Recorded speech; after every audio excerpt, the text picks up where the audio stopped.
Chapter 892. The last time Li Yundong came to Mount Koya, he was not a master of thunder retribution. He could not understand the mysteries of the universe. Naturally, he could not achieve the supreme realm of moving heaven and earth with a single thought. Therefore, at that time, he did not know that the Dharmakaya of wisdom was in the Taoist field of Mount Koya, and even if he understood it, there was nothing he could do. If his cultivation was not high enough, he could not move it away even if he had a mountain of gold. Although he had defeated Masako Tachibana with the power of the immovable wisdom king of Mount Koya in that battle, he could not control this power. He could not achieve the realm of unity of heaven and man himself, so he could not perfectly integrate it with the six bodies. He could only leave this power here, unable to take it away or use it. But now that Li Yundong had understood the mystery of the six bodies, he understood that the Dharmakaya of the immovable wisdom king was composed of the six bodies of wind, water, earth, fire, and space. The six bodies referred to the outer six of Buddhism, that is, everything in the universe. This was secretly in line with the Taoist concept of infinite void, unity of heaven and man. At this time, Li Yundong had a good understanding of both Buddhism and Taoism. After understanding this principle, with a thought, the power that had been gathered in Mount Koya for thousands of years was immediately available for him to use. At this time, the monks on Mount Koya saw the true body of Wisdom King in midair, looking down at the people in the desert. His eyebrows were tightly knitted, and a bright red flame was boiling in his majestic eyes. His face was ferocious and angry, and he was majestic. His whole body was blue and cyan. At first, he had two arms, one holding the wisdom sword, and the other wrapped around the Vajra chain. But after a while, the true body of Wisdom King changed into four arms, each holding the immovable Wisdom King's fundamental seal. From a distance, he was really like an unshakable towering mountain, which made people feel a sense of worship at first sight. The eminent monks of Mount Koya had been seeking Buddha all their lives, not only to spread the Dharma to all living beings, but also to hope that they could ascend to the heaven realm in the future and become one of the gods and Buddhas. Although they were very utilitarian, why did monks eat vegetarian and chant Buddha all day long? If every single one of them was indifferent to fame and fortune, then what was the point of resisting when the other sects attacked them? They could just obediently stretch out their necks and let the other party chop them off. Everyone thought that the people of Buddhism were mostly indifferent to fame and fortune, and that the people of Taoism were modest, peaceful, and aloof from worldly affairs. However, in reality, the competition between Buddhism and Taoism in terms of cultivation, preaching, and profit was extremely fierce. This could be seen in the history of any country, be it the Western Crusades, or the Eastern Taoists and Buddhist Dharmakayas. They could all be seen.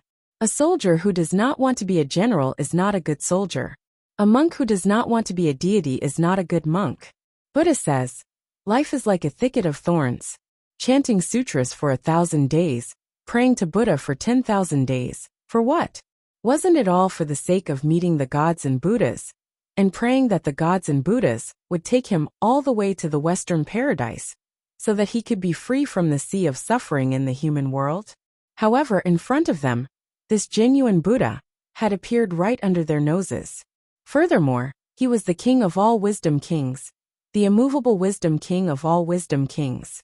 This really shocked the monks of Mount Koya to the point that they couldn't control themselves. Although the eminent monks accompanying Kaisai Hikaryuni knew that Li Yundong was the reincarnated wisdom king, this reincarnated wisdom king was just a title. It was as if someone had given them a check with a huge amount of money written on it. However, the monks of Mount Koya were also rich and used to seeing money. Although there was a lot of money, it was just a string of numbers. However, if this mountain of real money was placed in front of them, they could not help but change their expressions. At this time, the eminent monks beside Li Yundong were all prostrating on the ground. They did not dare to look at the real body of Wisdom King in the sky. Those monks who were not qualified to follow him sat cross-legged on the ground and began to recite the Diamond Sutra loudly. At this time, the Buddhist bells, conches, bowls, and bronze statues all over Mount Koya rang at the same time. They made a buzzing sound, which merged with the sound of the Buddhist scriptures and rose into the sky. It could be heard clearly from more than 10 miles away. The tourists who came to Mount Koya to worship Buddha were all stunned at this time. Many people took out their mobile phones to take pictures of this wonder that had not been seen in 100 years, and many devout believers prostrated on the ground and kowtowed. Even Kaisai Hikaryuni, who was a little unwilling in his heart, had to lower his head and recite the Buddhist scriptures devoutly. After the Dharmakaya of Wisdom King in the air showed its majesty, another golden light fell from the sky and shone on the Dharmakaya of Wisdom King and Li Yundong. In an instant, the Dharmakaya of Wisdom King shattered with a bang and turned into countless golden fine powder, scattering in all directions. Some of the monks who were still chanting saw the golden powder floating around and immediately stood up in excitement. They hopped up and down, wanting to grab more of the golden powder. It was as though by doing so, they would be able to absorb a strand of the Akula's aura, and their future cultivation would be higher. When the tourists of Mount Koya saw that these monks were like this, they were even more unwilling to show weakness. For a time, there were people running and jumping everywhere on Mount Koya. The Kangabuji temple was as lively as a big pot full of dumplings. Because of their respected status, Kaisai Hikaryuni and the other monks naturally could not do such a rude thing because of their face. They could only resist the impulse in their hearts and continue chanting in a low voice. Soon, Su-chan looked around in surprise and couldn't help saying, "Ah, why did the Dharmakaya of Wisdom King disperse?" She wanted to ask Li Yundong, but she saw him standing in the golden light. His whole body was shining with golden light, and he was so dignified that he was speechless. For a moment, she was afraid and didn't dare to go forward. She pulled Ziyuan's sleeve and whispered, "Sister Ziyuan, what should we do if Yundong's Dharmakaya disappears? If he is caught by these guys, won't he suffer a big loss?" Ziyuan smiled and said in a low voice, "Don't be silly. Let me ask you, what is the unity of heaven and man? What is the infinite void? And what is the origin?" Zhang Jishuan had taught Su-chan, Ziyuan, and Zhou Qin these questions in the hotel. At this time, hearing Ziyuan's words, Su-chan immediately understood. The little girl was smart and intelligent. She didn't understand it before because she cared about it. Now that someone else pointed it out, she immediately understood. The 6 Dharmakaya came from all things in the universe. To put it bluntly, it was the combination of matter and spirit. The first 5 wind, water, earth, and fire referred to the 4 elements in the universe. Buddhists believed that all the actual matter in the universe was composed of these 4 elements. So there was the saying, the 4 elements are all void. The latter 2 void and law referred to space and spirit, which were illusory things. Li Yundong's Dharmakaya came from these 6. At this time, it was scattered everywhere, and it returned to the original universe. This was the infinite void in the Taoist concept, the realm of the unity of heaven and man. Su-chan understood that Li Yundong's Dharmakaya had been branded with his own Jinfa mark, and it was hidden between heaven and earth. Although it couldn't be seen on normal days, if he were to fight, with a single thought, the Dharmakaya hidden between heaven and earth would immediately appear. When the little girl saw that Li Yundong had finally obtained his Wisdom King's Dharmakaya, she felt a little happy in her heart. But for some reason, when she looked at Li Yundong, who was shining with golden light and looking solemn, she felt a sense of unfamiliarity and fear. Now, Yundong can be considered a complete immovable Wisdom King, right? However, motionless Wisdom King is the Wisdom King who subdues demons and subdues devils. The great might Wisdom King who frightens evil demons and devils. Will he not recognize me? This was not the first time that this thought had arisen in the little girl's heart. She watched Li Yundong become stronger and stronger, and his identity became more and more sensitive.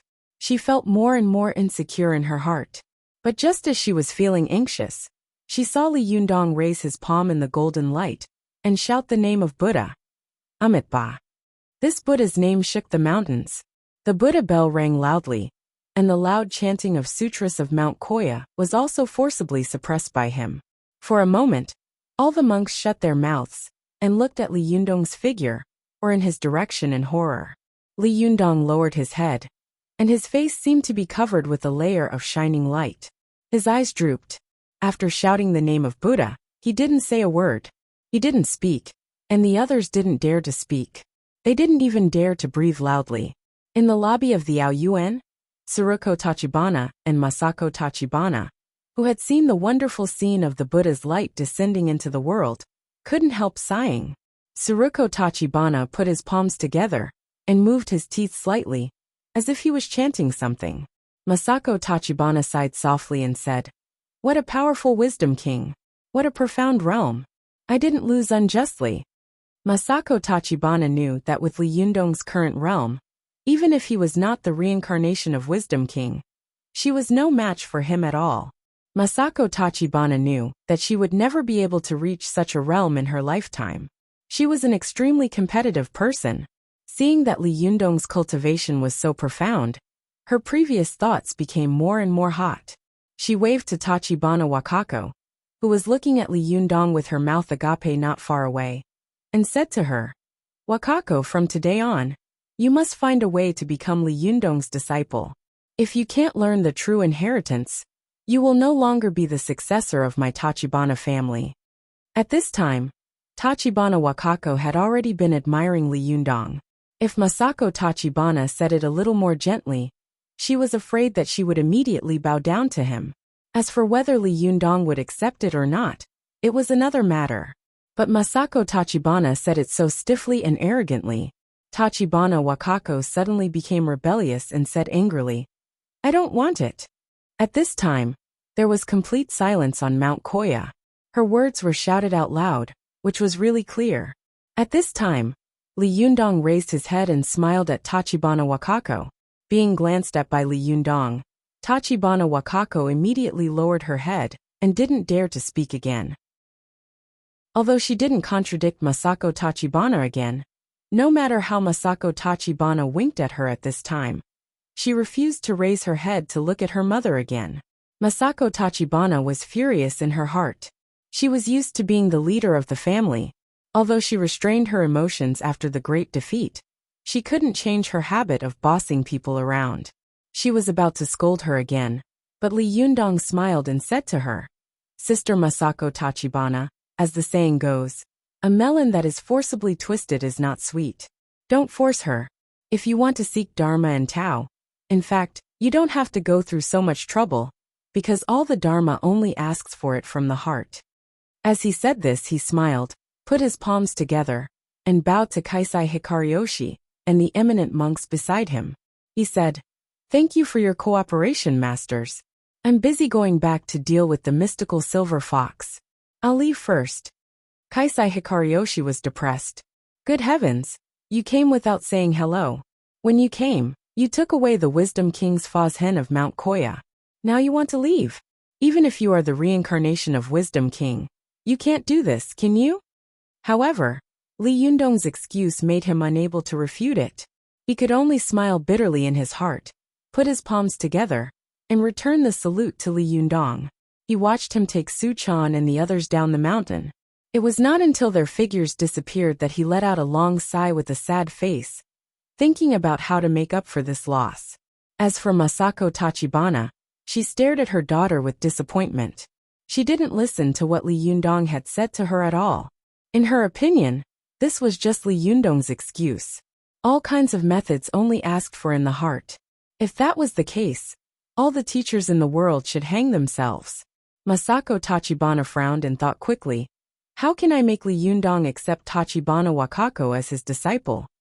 Just as she and Kaisai Hikaryoshi were thinking about it, a novice monk suddenly rushed in from the mountain road. The novice monk was quite young and had never seen anything. When he came in, he almost rolled and crawled. He pointed to the foot of the mountain with a shocked face and said, "Great monk, bad news, bad news." Kaisai Hikaryoshi's face darkened. "What's wrong?" The novice monk said, "At the foot of the mountain, there are many people coming from the foot of the mountain." Kaisai Hikaryoshi was shocked and quickly asked, "What's going on?" The young novice monk said, "I don't know either. Great monk, go and have a look." Kaisai Hikaryoshi hurriedly rushed out of the dense forest. When he came to the mountainside, he saw that the foot of the mountain was densely packed with people, rushing to the Kongabuji temple. Although these people were fanatical, they were still in order. Many of them brought their families with them, and even their children were brought out. Moreover, all of them kowtowed 3 times and 9 times. Obviously, they were all believers. Kaisai Hikaryoshi had been in Mount Koya for many years. Although he had seen a large-scale pilgrimage of believers, he had never seen such a crazy scene. He was stunned for a moment, and soon understood that this must be the miracle of Li Yundong. The appearance of the true Buddha had caused the world to go crazy and worship him. In an instant, Kaisai Hikaryoshi thought that after this incident, Zhenyan Tantrism would be able to attract countless believers because of this incident and increase the number of devout believers. He suddenly thought of Tsuruko Tachibanas, willing to give up words before. And for a moment he sighed in his heart, but he didn't know whether it was sad or happy. Everyone. I've been too busy these days. I can only apologize. Chapter 893. After Li Yunyang obtained the Wisdom King Dharma, he slowly went down from Mount Koya. He passed by the crazy believers on the stone steps. But no one knew that this extremely young and handsome man was the reincarnated Wisdom King who had caused the previous miracle. Soon, these crazy believers had seen the miracle shake heaven and earth before, and Mount Koya seemed to have been torn in half. But when they went up the mountain, they found that Mount Koya was intact, and the Okinoin, which was full of tombstones, was still the same as before. It seemed that the earth-shattering scene just now was just an illusion. If it weren't for the fact that many eminent monks in the Okinoin were sitting cross-legged and chanting sutras, they would have thought that they were dreaming. Some people who hadn't seen the miracle in time only thought that it was an earthquake. Japan was a country with high earthquake frequency. Sometimes it was common for several earthquakes to occur in a day. Such a geographical environment had tempered the tough nerves of the Japanese people. After they were nervous for a while, they continued to do what they should do. Only many Japanese cultivation sects soon learned about what had happened to Mount Koya, and they became very nervous. What? The reincarnated Wisdom King took away the Dharmakaya of Wisdom King in Mount Koya? And he performed a miracle? What was going on? Let's go and find out the news and see what happened. Kaisai Hikiryuni and the other eminent monks of Mount Koya felt that the Dharmakaya of the immovable Wisdom King Taoist field had been taken away, and they had suffered a great loss. However, they didn't know that the people of other sects felt that Mount Koya had taken advantage of them. The reincarnated Wisdom King had performed a miracle in Mount Koya. This time, Zhenyan Tantrism would increase many loyal believers. Moreover, with such a show, if something really happened to Zhenyan Tantrism in the future, he would put down his face and ask for help from the reincarnated Wisdom King. He believed that the reincarnated Wisdom King would not sit idly by, would he? Although there were many dirty things between the Chinese and the Japanese, he was the reincarnated Wisdom King. He couldn't just let his Taoist field be trampled on and ignore it, could he? This was just like buying an insurance. The cultivation sects who had some ideas about Zhenyan Tantrism had all stopped at this time, and no longer had any crooked ideas. Was it a joke? If they went to find trouble with Zhenyan Tantrism now, wouldn't they be going against the reincarnation of Wisdom King? If they couldn't get along with the reincarnated Wisdom King, when he was in a bad mood one day, he would visit them with the purple gold luo pan and say with a smile, "I have observed the cultivation world of Japan. Only your sect has a deep foundation and great strength. You can take on the important task of guarding the mystical silver fox." Wouldn't that be terrible? Look at the sects that are responsible for guarding the mystical silver fox. How is the Tiantai sect now? After the sect master was heavily injured, he was at a disadvantage in the battle against the reincarnated Wisdom King and died. The patriarch of the Abe family of the Earth Imperial sect Shinto was dead. What if the mystical silver fox that he was guarding died? The cultivators of these sects thought to themselves, "No, the bald donkeys of Mount Koya have bought an insurance for themselves. They can't let the bald donkeys of Mount Koya monopolize the beauty in front of them. They have to buy this kind of insurance themselves." Although there was no Wisdom King's Dharmakaya in his Taoist field, The reincarnated Wisdom King also had to eat, drink and drink. He would always worry about firewood, rice, oil, salt, soy sauce, vinegar and tea, right? Even if he didn't worry, he must have his own foundation, right? If there was a foundation, there must be a place where money was needed. The cultivation sects of Japan lacked everything but money. I heard that the reincarnated Wisdom King has opened a tea house in Tiannan City? What's it called? Dasanxian? The cultivators of various sects in Japan thought about it. They felt that the reincarnated Wisdom King was still a passionate person. Could it be that the Dasanxian reflected the scene where the three immortals fought against the celestial fox? A Wisdom King is Wisdom King. He opens a shop and goes to a shop with such foresight. What a good name. Since he opened a tea house in the downtown area, he must want to make a profit. Since he wants to make a profit, we will cater to his preferences. As a result, the cultivators of various sects in Japan, who felt that they were a little bit in danger, and also measured the heart of a gentleman with their own eyes, all went straight to Tiannan City. Although they reacted quickly, it was already a day later. After Li Yundong obtained the Wisdom King's Dharmakaya in Mount Koya, he returned home, and immediately chose to go into seclusion. The most important thing now was to bring Chow Kefi's soul out of the purple gold luo pan immediately. If it was too long, Chow Kefi's soul would be completely integrated with the mystical silver fox. Li Yundong knew that if it weren't for the fact that Chow Kefi's soul had not been completely integrated with the mystical silver fox in the last battle with the mystical silver fox, it would not have been so easy to defeat her. After arriving at home, Li Yundong closed the door, turned around and said to Zi Yuan, "You guard me. I'll go into the purple gold luo pan and have a look." However, Zi Yuan firmly denied it and said, "No, although you have obtained the Wisdom King's Dharmakaya, and your strength is comparable to that of the mystical silver fox, it is only a tie. The victory is still 50-50. There is a 50-50 chance of winning, and a 50-50 chance of losing. You can't afford to lose, and neither can we." He was not worried about Zi Yuan and Zhou Qin, but he was worried about the little girl. She was a little distracted because of the departure of her master, Ao Wushuang.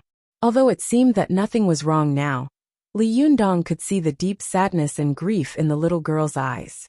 Time was the best medicine to heal scars. If she lived a peaceful life, the little girl would gradually forget such pain in the future. However, she might have to fight with Ao Wushuang fiercely later. If she fought with Ao Wushuang with such emotions, even if she was slightly distracted during the battle, the consequences would be unimaginable. It was even possible that they would all be wiped out. Zi Yuan, who was standing to one side, immediately understood Li Yundong's concern. She winked at Zhou Qin, Ruan Hongling, and Lin Miao, and the four of them quietly left the living room and entered the room. Seeing that Zi Yuan was so considerate, Li Yundong was secretly grateful in his heart. He nodded to Zi Yuan, who was about to enter the door, to show his gratitude. Then he turned his head and said softly to Su Chan, "Chaner, can you not go in with me this time?" She grabbed his arm and shook her head hard. "Yundong, do you know that you are the only one in the world who still calls me Chaner? If you don't take me with you, I won't be able to hear anyone call me Chaner even if I want to." Li Yundong. She was so angry that she didn't even dare to think about it. She looked at Li Yundong and said, "Yundong, do you know that you are the only one in the world who still calls me Chaner? If you don't take me with you, I won't be able to hear anyone call me Chaner." Li Yundong laughed and said, "Silly girl, you make it sound like I won't come back. You really have a crow's mouth. Can't you say something nice?"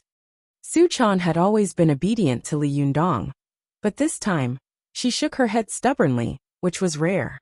There were tears in the corners of her eyes. She hugged Li Yundong's waist tightly and said foolishly, "I always feel that you are getting stronger and stronger, and you are getting further and further away from me. The last time we fought with the mystical silver fox, if it weren't for the coincidence, I'm afraid we would all have died in a foreign country. Although you have obtained the Wisdom King's Fazhen this time, I am always very uneasy in my heart. I always feel that something bad is going to happen." The little girl raised her head and looked at Li Yundong eagerly. She whispered, "Yundong, can you forgive me for what I did? Let me go with you, okay?" If you win, let me share the joy of your victory. If you lose, I will die with you, okay? Li Yundong covered the little girl's mouth with his hand and pretended to be angry at her. What nonsense are you talking about? We will all be fine. Nothing will happen to us. Li Yundong knew that Ao Wushuang's departure was a huge blow to Su Chan. Although when she accompanied him to Mount Koya, she looked no different from usual at first glance. It was a forced smile. The little girl who used to smile often and show her beautiful and neat snow-white teeth seemed to have disappeared. The strong uneasiness and great fear made her feel extremely insecure. She wanted to stay by his side every second. If she couldn't see him for a while, she was afraid that she would be restless and even lose her mind. She was afraid that she would be so restless that her soul would leave her body. The little girl pulled away Li Yundong's hand from her mouth and begged softly, "Yundong, I know I have always been a trouble to you, but this time I will definitely not cause you any trouble, okay? Don't leave me alone, okay?" Li Yundong looked at the little girl looking at him with tears in her eyes. Her voice was gentle and her expression was sad. His heart softened. He sighed softly and reached out his hand to touch the little girl's cheek. He said softly, "When did you cause me trouble? Silly girl, those things seem troublesome at the time. But when we go through these ups and downs and look back, those are our best memories, aren't they? I understand what you mean. I won't leave you. But you have to promise me that you will never leave me, understand?" As he said this, Li Yundong looked at Su Chan with incomparable gentleness and said softly, "I know you can't live without me, so you are very concerned about my safety. But I also want you to know that I can't live without you. Please take good care of yourself, okay?" The little girl looked at Li Yundong and felt warm in her heart. The grief brought about by the loss of her master seemed to be dispelled at this moment. A smile appeared on her face, but tears kept falling from her eyes. Su Chan wiped away her tears and nodded hard with a smile. "Well, I will take good care of myself. I won't let you worry about me." Li Yundong and the little girl smiled slightly. They looked at each other and felt extremely warm in their hearts, as if they had drunk a cup of warm honey. Although Zi Yuan, who was sitting quietly in the room, did not deliberately listen to the conversation between Li Yundong and Su Chan. Her cultivation was already extremely high. Li Yundong and Su Chan did not deliberately lower their voices, so she could hear what they were saying clearly. He can't live without her, and she can't live without him. What about me? Such a thought couldn't help but come to Zi Yuan's mind. For a moment, she was lost in thought, and unconsciously became a little silly. When Zhou Qin called her, Zi Yuan suddenly woke up. What's wrong?" Zi Yuan said with a somewhat unnatural expression. Zhou Qin gave Zi Yuan a meaningful look and said, "Master is asking us to go out. We are going to enter the purple gold luo pan." Zi Yuan calmed down, and soon recovered her calm and composed appearance. She nodded gently and said, "Let's go." As she spoke, they filed out of the room. Li Yundong looked at Wan Hongling and Lin Miao, then at Zi Yuan and Zhou Qin, saying, "Hongling, Lin Miao, your cultivation is not high enough, so don't go in with us. Wait outside. In addition, my powerful magical weapon will stay here to protect you. Go and tell the little foxes not to collide with you and these powerful magical weapons." Lin Miao and Wan Hongling nodded. After Li Yundong took out his powerful magical weapon, he felt relieved and nodded to Su Chan, Zi Yuan and Zhou Qin. With a flip of his hand, he held the purple gold luo pan in the air and let it slowly float and spin in the air. The four of them immediately moved, and the yang spirit in their bodies came out of the shell and instantly got into the purple gold luo pan. I will return to Su Chan tomorrow, and then update and resume. I'm deeply sorry for the inconvenience I've caused you these days. Chapter 894. The last time Li Yundong had entered the purple gold luo jade plate was during the Divine Tribulation. At that time, all the mountains, rivers in the spirit space had been smashed into pieces. But when he came in again, it was already as good as before. When Li Yundong first entered the spirit space, he was on guard against the mystical silver fox's sneak attack, so he was highly vigilant. But after he came in, he found nothing unusual. He was in an extremely wide and vast world. He fixed his eyes on it, and saw that in the distance, there was a blue sky that he could not see the end of. Under his feet was a land of rolling mountains. The land was lush with vegetation, as if it was in prehistoric times. There were many birds flying in the jungle, and the birds were chirping, which was fresh and pleasant. This was the first time that Su Chan and Zhou Qin had come to this spirit space. At first glance, they were shocked by the amazing beauty of the scenery. They saw that the sky was blue without any impurities, like a huge gem, but the mountains and forests under their feet were dazzling, especially the green grassland in the distance. It was flat and green, as if water was about to soak out, making people want to gallop on the grassland. They withdrew their gazes and saw that there was a winding river flowing along the foot of the mountain in the mountains under their feet, like a bright necklace hanging on the neck of a girl. A gust of wind blew, and the water was sparkling, dazzling and dazzling. For a moment, everyone almost forgot the threat of the mystical silver fox, and they were a little shocked and lost in front of the magnificence of nature. After a while, Zhou Qin sighed softly and said, "I didn't expect that there would be such a magical scenery in this powerful magical weapon. It's really incredible." Su Chan's eyes were wide open, and her face showed a strong yearning. She thought to herself, "If one day I can spend the rest of my life with Yundong in such a paradise, I won't be ashamed to walk in this world." The little girl's mind flashed with thoughts. She pulled Li Yundong's arm and said softly, "Yundong, did you hide in here when you avoided the divine tribulation last time?" Li Yundong nodded slightly.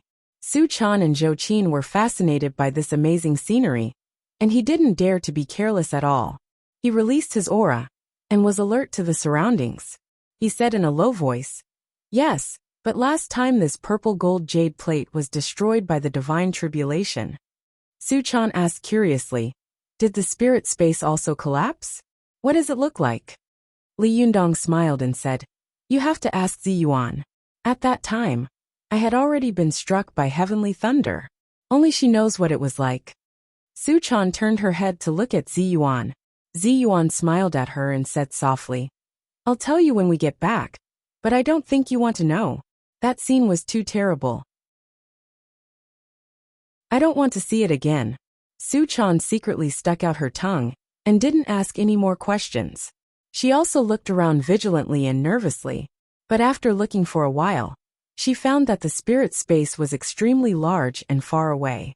It was frighteningly quiet all around, except for the sound of the wind, birds, and the sound of the waterfall in the forest. There was no other sound. It didn't seem like there was any danger at all. The little girl asked softly, "Yundong, if the mystical silver fox hides, where will she hide? This lesser kiliocosm is so big, how are we going to find it?" This question could be considered to have hit the nail on the head. Li Yundong was a little worried about this matter in his heart. He had expected that the mystical silver fox might attack him when he had just entered the spirit space.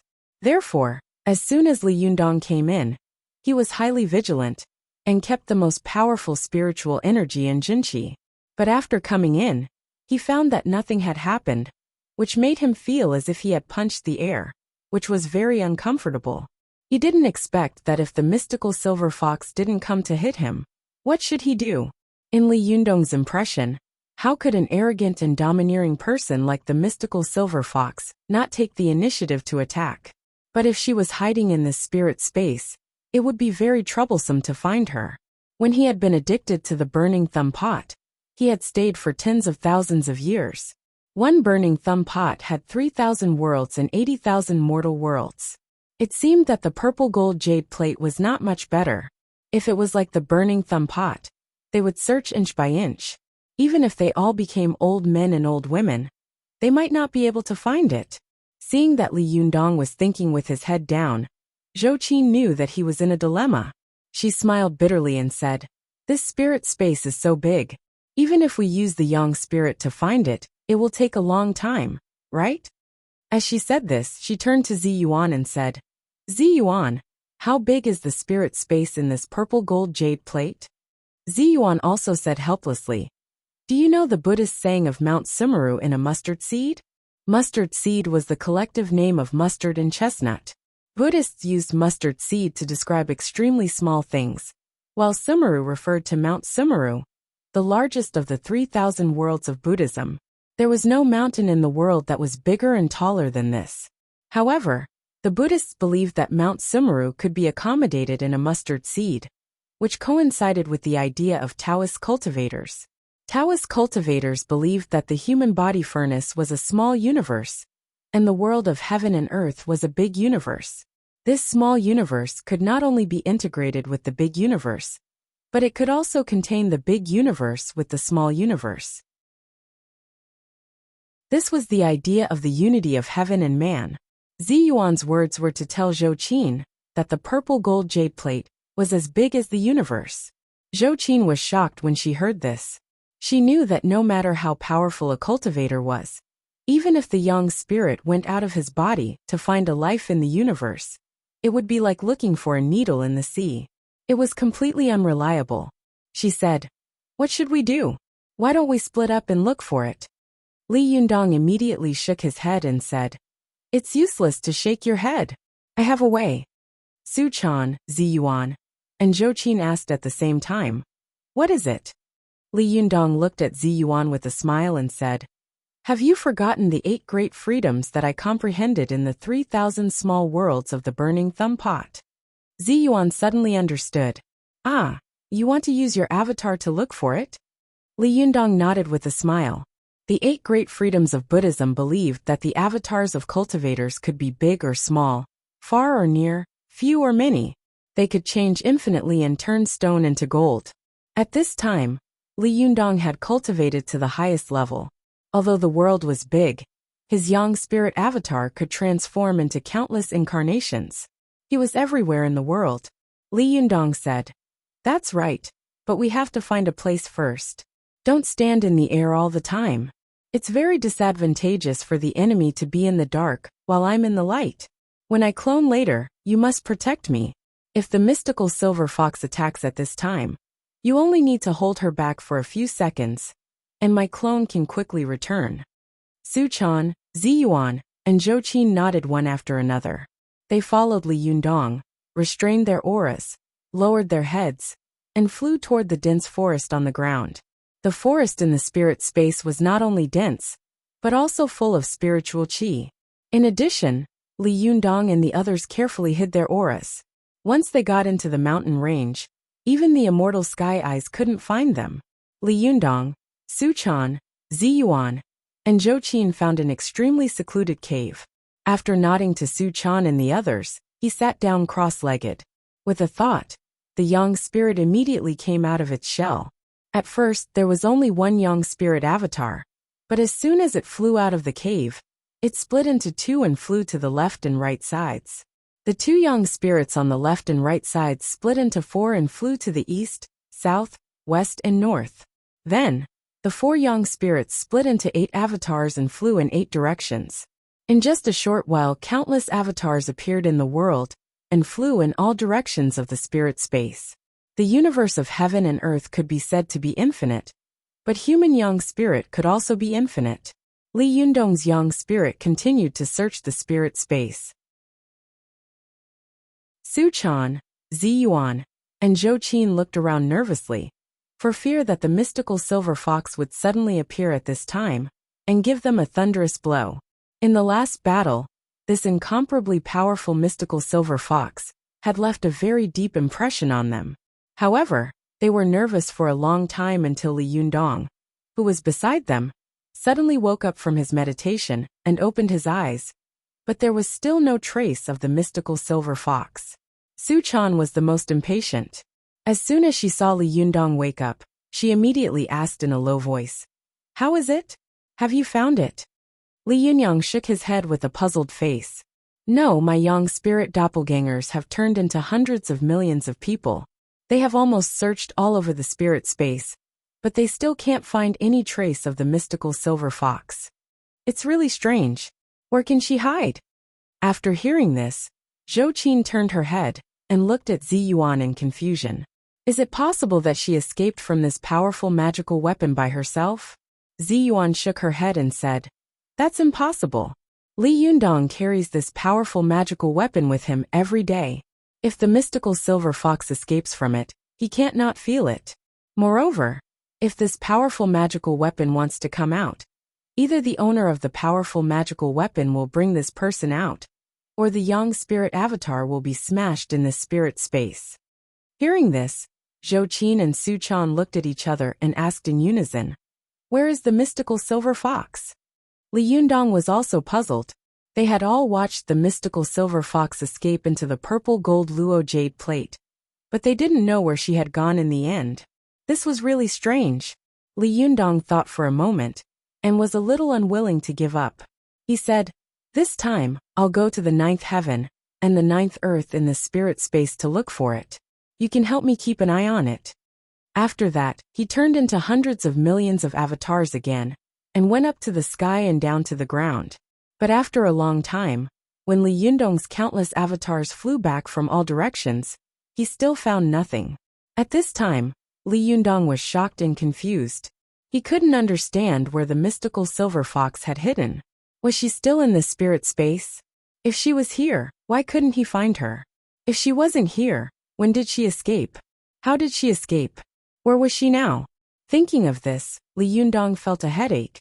There was one more thing at night.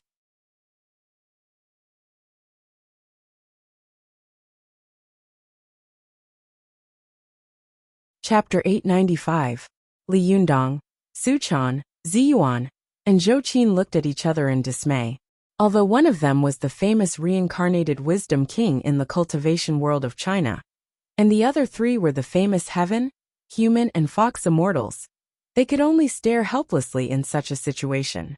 Li Yundong felt that what was happening in front of him was really absurd. He looked at Ziyuan helplessly, and subconsciously wanted to ask her for help. But at this time, Ziyuan also looked at him helplessly and shook her head. "Don't look at me. I don't know what's going on." Li Yundong looked at Su Chan again and said, "Is there any way to hide in the Fox Zen school, and not let the opponent find us at all?" Su Chan thought for a moment and said, "There is. However, with your current realm, it's impossible for you to find a person. I think even the mystical silver fox can't hide completely, and not be found by you." Li Yundong pondered for a while and asked, "Is it possible that we are all under an illusion? Or is this small world full of magic and illusion?" At this time, Ziyuan immediately shook her head and said, "That's absolutely impossible. No, it should be said that anyone can use magic and illusion, but only the mystical silver fox, or the other fox spirits of the Fox Zen school, can't use this kind of magic in the small world of this powerful magical weapon." Su Chan, who was standing to one side, asked curiously, "Why is that?" Ziyuan said, "This purple gold luo yupan is the personal magic weapon of great Jinren Luo Gongyuan of the Tang dynasty. It is a Taoist treasure." Su Chan blinked her eyes and said, "Luo Gongyuan? I know that he is on the same level as Zhang Guilao, one of the 8 immortals of the Tang dynasty, and great Jinren Yi fashion. The Taoist assembly was held by them together. However, what does this have to do with us fox spirits being unable to use magic and illusion in the small world of this powerful magical weapon?" Ziyuan said, "Luo Gongyuan once fought with someone in front of Emperor Xuanzong of Tang. The two sides agreed to fix a rui in midair, and whoever could make the rui fall would win. In the beginning, Luo Gongyuan exerted all his strength, but was unable to make this yui fall. Later, he used the pretext of performing a ritual, and left his body in the main hall, while his young spirit used the goddess Ninya seal to quietly leave. He went to the far north in search of Zijin, and specially refined this magical weapon. After Luo Gongyuan refined this magic treasure for 3 days and 3 nights, his young spirit threw this magic treasure into the air. Immediately, the Rui scepter fell, and the opponent had to admit defeat. Afterward, Tang Xuanzong curiously asked Luo Gongyuan how he did it. Zhang Guilao and Vajra Sanzang couldn't do it before. Luo Gongyuan said that the opponent used the power of the fox spirit to fix the Rui scepter, so he refined the purple gold Luo disc, which was specially aimed at the power of the fox spirit, to seal and restrain the opponent's demon aura. Therefore, when the U disc rose into the air, The fox spirit was afraid and fled. Ziyuan said with confidence, "The purple gold luo disc hardly has any actual combat power. It was originally a sealing prop used by Luo Gongyuan to restrain the power of the fox spirit. But as time went on, this powerful magical weapon was gradually developed into an auxiliary prop by Taoist cultivators, so that cultivators could concentrate on cultivation in the small world, so as to obtain more time and strength. However, its real function has slowly been forgotten by the world. Therefore, any cultivator who comes to this small kiliacosm can use magic and illusion, but only the mystical silver fox can't, because she is a fox demon. The mystical silver fox can use her Buddhist magic and fox demon body, unimpeded in this small kiliacosm, because her cultivation has reached the saint level, far beyond the scope of a fox demon. Her Dharma power and Jinqi do not reveal demonic qi, but reveal a powerful and vast Buddhist and Taoist qi. But if she wants to use the magic and illusion of the fox Zen school, she must use the demon aura of the fox spirit itself, and this demon aura is naturally restrained by this powerful magical weapon. Therefore, it is impossible for the mystical silver fox to release any magic and illusion in this powerful magical weapon. Li Jiandong, Su Chan, and Zhou Qin suddenly understood. Li Jiandong thought for a moment and asked Ziyuan, "In your opinion, where should the mystical silver fox go now? Will she still be in this small world?" Ziyuan hesitated for a while, gritted her teeth and said, "In fact, there is a way to find out if the mystical silver fox is in this small world." Hearing her words, Li Jiandong immediately understood. He shook his head like a drum and said, No, I know what you mean. You want to destroy this powerful magical weapon. Once this powerful magical weapon is destroyed, the small world inside will also collapse and be destroyed. In this case, the mystical silver fox will naturally have no place to hide. She will either be destroyed with the small world, or escape by herself. But what about Chao Kefi's soul and divine sense? Moreover, this is the powerful magical weapon of your Linggong sect. How can you tell your master's spirit in heaven if it is destroyed? No, this method absolutely won't work. Seeing that Li Jiandong had denied it so straightforwardly, Ziyuan sighed softly and said, "Then there's nothing I can do." Li Jiandong frowned and hesitated. Zhou Qin, who was beside him, advised, "Master, why don't we just go out first and then think of a way? I think there must be some mysterious change that we don't know. Otherwise, it wouldn't be like this." Li Jiandong thought for a moment and nodded in agreement. Soon, the yang spirits of the four of them moved and came out of the Zijin Luo Pan. They returned to their own bodies. They had stayed in the small world for a long time, but it was only the blink of an eye outside. Wan Hongling and Lin Miao saw that they had just gone in, and then they quickly came out. Wan Hongling said in surprise, "You came out just like that? How is it? Where is the mystical silver fox? Is she dead?" Li Jiandong and the others looked at each other and smiled bitterly. Ziyuan sighed and said, "If she died so easily, she wouldn't be the mystical silver fox." Wan Hongling was slightly surprised. "Ah, what happened?" Zhou Qin sighed and said, "The mystical silver fox has flown away. It's gone." Wan Hongling's eyes widened. "What? Gone? A perfectly fine person, no such a powerful fox demon. Why would he disappear for no reason?" Zhou Qin shook her head and said, "You just said that she was so powerful, so she disappeared into thin air." Lin Miao, on the other hand, had no idea what was going on. He was watching from the side. Li Jiandong had specially gone to Mount Koya to get the Faz Hen of the reincarnated Wisdom King. He was ready to enter the Zijin Luo Pan and completely kill the mystical silver fox. However, he didn't expect that he would get nothing, and he had no clue at all. This feeling made him very uneasy, as if there was a pair of eyes staring at him from behind.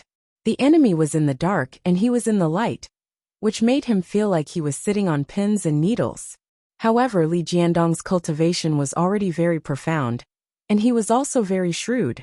Although he was anxious in his heart, his face was still as calm as water. No one could see that he was worried at all. He turned to Su Chan, Ziyuan, and the others and said, "I'll think about what's going on alone.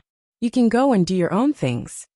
The little girl and Ziyuan also knew that he was worried, and the pressure on his shoulders must be very great.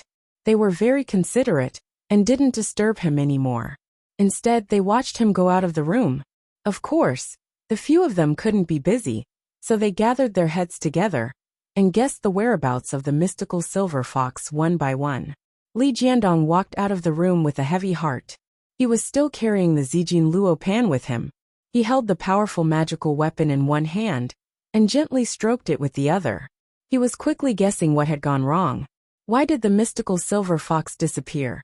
He walked out of Zi Yuan's residence alone, took out the key and entered his own residence. As soon as he opened the door, he saw the little foxes gathered together to watch TV. He didn't know if it was because Su Chan had set a very bad example. The little girl didn't like cultivation very much, and liked to play.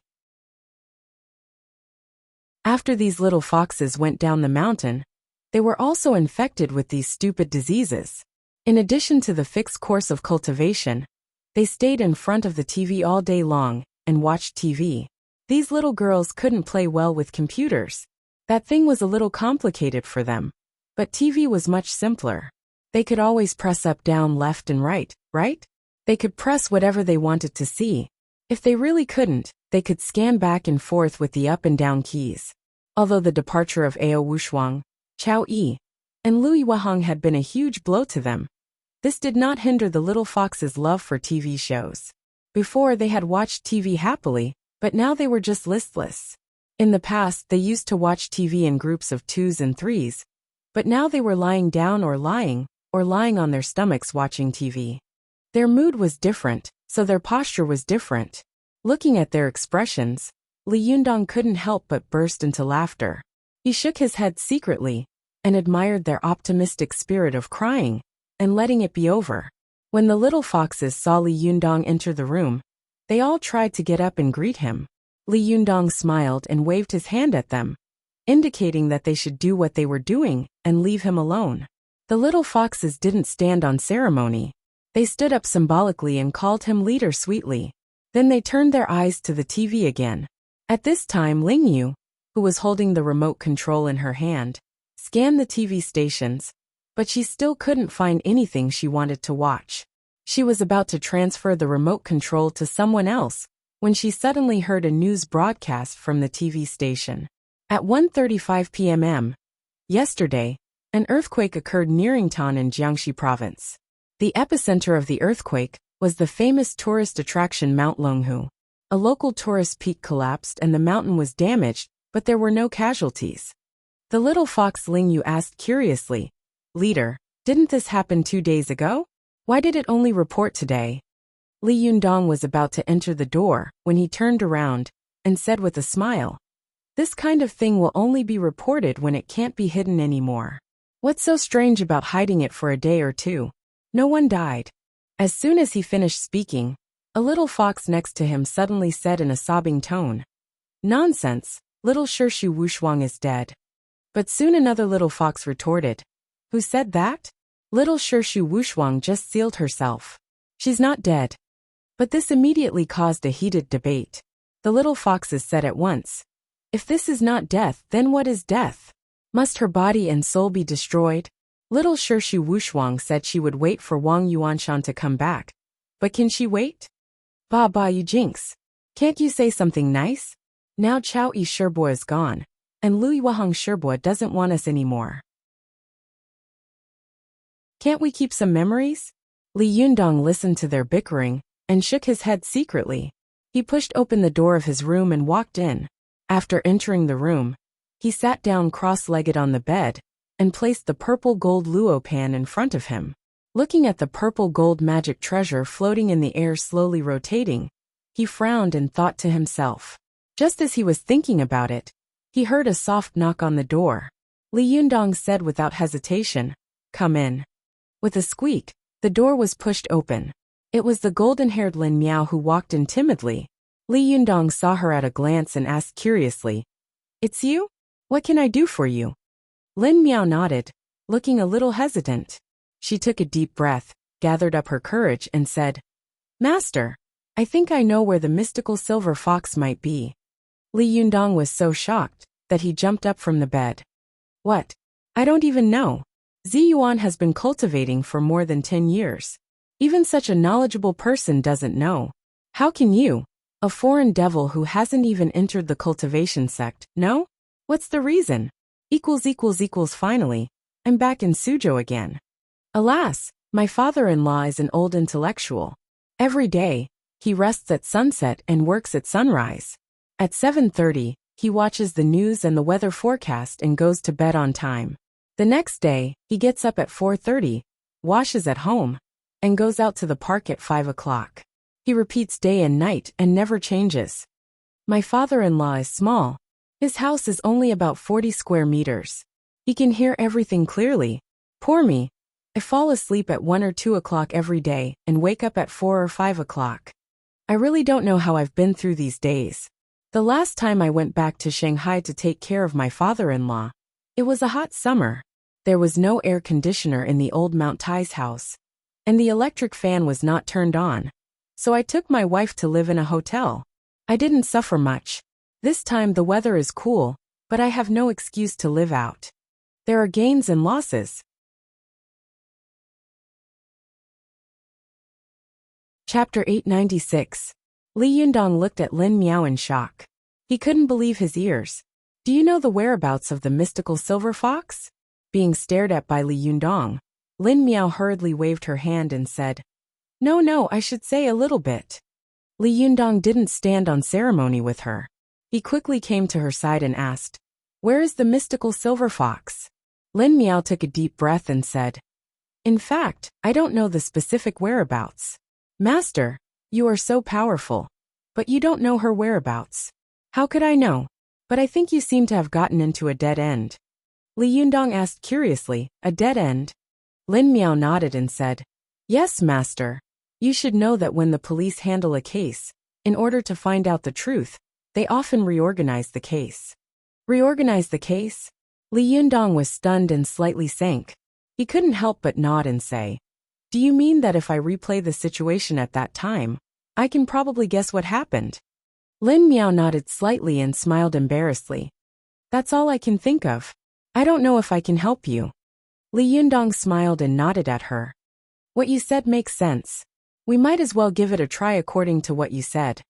Seeing that Li Yundong had agreed, Lin Miao was overjoyed.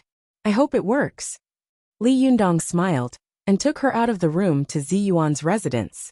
When Ziyuan heard the sound of the door, she looked back and saw that Li Yundong had returned. When she saw Li Yundong's expression, she smiled and said, Have you thought of the reason? Li Yundong smiled and pointed to Lin Miao, who was beside him, and said, Her words woke me up. As he spoke, he stretched out 4 fingers and said, For words reorganize the case. In this room, whether it was Su Chan, Ziyuan or Zhou Qin, they were all extremely smart women. They immediately understood it. They suddenly exclaimed and said, Yes, why didn't we think of it? The little girl blinked her eyes and asked, Do we still have to go to Mount Koya? Li Yundong smiled and said, There's no need to go. After being pointed out by Lin Miao, I think the disappearance of the mystical silver fox should be mainly focused on the 2 powerful magical weapons, the purple gold luo disc and the azure glass mirror. I think maybe if we reenact the scene at that time, we should know the reason. I'll be there soon, Ziyuan thought for a moment, then nodded slightly and said, This is also the best way now. Li Yundong nodded and suddenly said with some embarrassment, It's not difficult to reproduce the scene, but I don't know who will act as the mystical silver fox. As soon as he finished speaking, someone beside him tugged at his arm. It was Su Chan, who was looking at him expectantly. She tapped her nose with her snow-white finger and said, Me? Of course it's me. Li Yundong looked at Su Chan worriedly. Aren't you afraid that something might happen? It's not fun to have your soul searched by the sky-piercing glass mirror. What if something goes wrong? The little girl shook her head stubbornly and grabbed his arm tightly with both hands. I'm not afraid. You're here, aren't you? Li Yundong looked at the little girl lovingly and said with a smile, Okay, I'll go with you, okay? As he said this, he looked at Ziyuan and said, Ziyuan, I'll have to trouble you. She hesitated for a moment and said, but no one knows what the consequences will be. If anything goes wrong, Li Yundong knew that she was calm and worried. To put it nicely, she was thorough in her actions. To put it bluntly, she was overcautious in her actions. He smiled and said, "There is no perfect thing in the world. If you want to find out the whereabouts of the mystical silver fox, this is the only way now. However, I don't think there should be any risk. Moreover, the purple gold luo pan and the sky-piercing glass mirror are both your powerful magical weapons. It's the best thing for you to control them." Zhou Qin, who was standing to one side, thought for a moment and also advised, "Yes, Ziyuan, I'm not familiar with these two powerful magical weapons. Besides, there's no other way now. Let's stall for one more second." Ziyuan was a little worried, but when she saw that Li Yundong, Su Chan, and Zhou Qin were all insistent, she couldn't say anything more. She sighed softly and said, "Well, since you all say so, let's give it a try." As she said this, she said to Li Yundong very cautiously, "If you feel anything wrong, you must tell me immediately, and I will immediately stop the spell." Li Yundong had obtained the Wisdom King's Faz Hen, and his strength and momentum were at their peak. He smiled and said, "Don't worry, this little difficulty won't be a problem for me." Although his words were flat, a sense of disdain for anyone in the world arose spontaneously. Seeing that Li Yundong was full of confidence, Ziyuan also smiled slightly. She gently touched the hair next to her forehead and said, "Well, I'll give it a try." Li Yundong smiled and took both the purple gold luo pan and the sky-piercing glass mirror into his hands. He erased all the spiritual energy and junqi that belonged to him, and then put them in her hands. At this time, Ziyuan was already a great master in the Thunder Retribution realm. Although these powerful magical weapons were ownerless, when she poured her spiritual energy and junqi into them, it was only a matter of an instant. Soon, these two powerful magical weapons were filled with her junqi and spiritual energy, and once again became her own powerful magical weapons. Ziyuan looked around and said, "I'm afraid this room is too small. I think we'd better find a more secluded and spacious place." When using the purple gold luo pan to cast spells, the caster must not be disturbed in any way, so the spaciousness of the place was secondary. Safety and concealment were more important. Li Yundong nodded and said, "After thinking about it, the Taoist field of the Fox Zen School in Mount Tianlong is the most suitable. Moreover, the stone cave is quite secluded, so we don't have to worry about being disturbed by others." Everyone nodded in agreement, and they once again flew to Dongwu City. By the time they arrived at Mount Tianlong, it was already evening. When they entered the stone cave, it was even darker around them. They couldn't even see their fingers in front of them. After Su Chan, Ziyuan, and the others used magic to light up flames around them, the stone cave was brightly lit. Ziyuan had also been to this stone cave before. She saw that the stone cave was 5 or 6 meters high and 30 or 40 meters in diameter, which was suitable for such a magic casting experiment. Ziyuan left the purple gold luo pan in the middle of the stone cave. She held the sky-reaching glass mirror and said to Li Yundong and Su Chan, "Are you two ready?" Li Yundong and Su Chan looked at each other and smiled. They interlocked their fingers and said with a smile, "Yes." Li Yundong said with a smile, "It's not like we're going to be separated forever. Why are you so serious?" Zhou Qin, who was standing to one side, also wanted to try with Li Yundong, but she saw that Li Yundong and Su Chan were holding hands so tightly that there was no gap between them. As soon as she opened her mouth, she immediately closed it again. She sighed softly in her heart and didn't say the words that were on the tip of her tongue. At this time, Ziyuan was shouldering a heavy responsibility, so she was not in the mood to pay attention to her little daughter's affairs. She had a vague feeling that something was wrong, but she couldn't tell what was wrong. She could only take one step at a time. When she came to the air, she urged her junqi to mobilize the sky-reaching glass mirror, and a straight colorful light hit Li Yundong and Su Chan suddenly. The figures of Li Yundong and Su Chan became a little distorted and blurred. Then, on the surface of the sky-reaching glass mirror, two figures slowly appeared. At first, it was a skeleton, but it slowly became bloody and rosy, and gradually turned into the human figures of Li Yundong and Su Chan. When Zi Yuan was fighting with the mystical silver fox, she didn't see the figures in the spirit mirror with her own eyes. At this time, she saw that the two of them looked exactly the same as real people, but she saw them gradually become bloody and plump from the terrifying and ferocious skeletons. The change was really a little creepy. Moreover, she also knew that when she extracted the souls of Li Yundong and Su Chan, if she didn't put their souls into the purple gold luo pan in time, if they were really pulled into the mirror body, it would lead to a great tragedy. Such a serious consequence.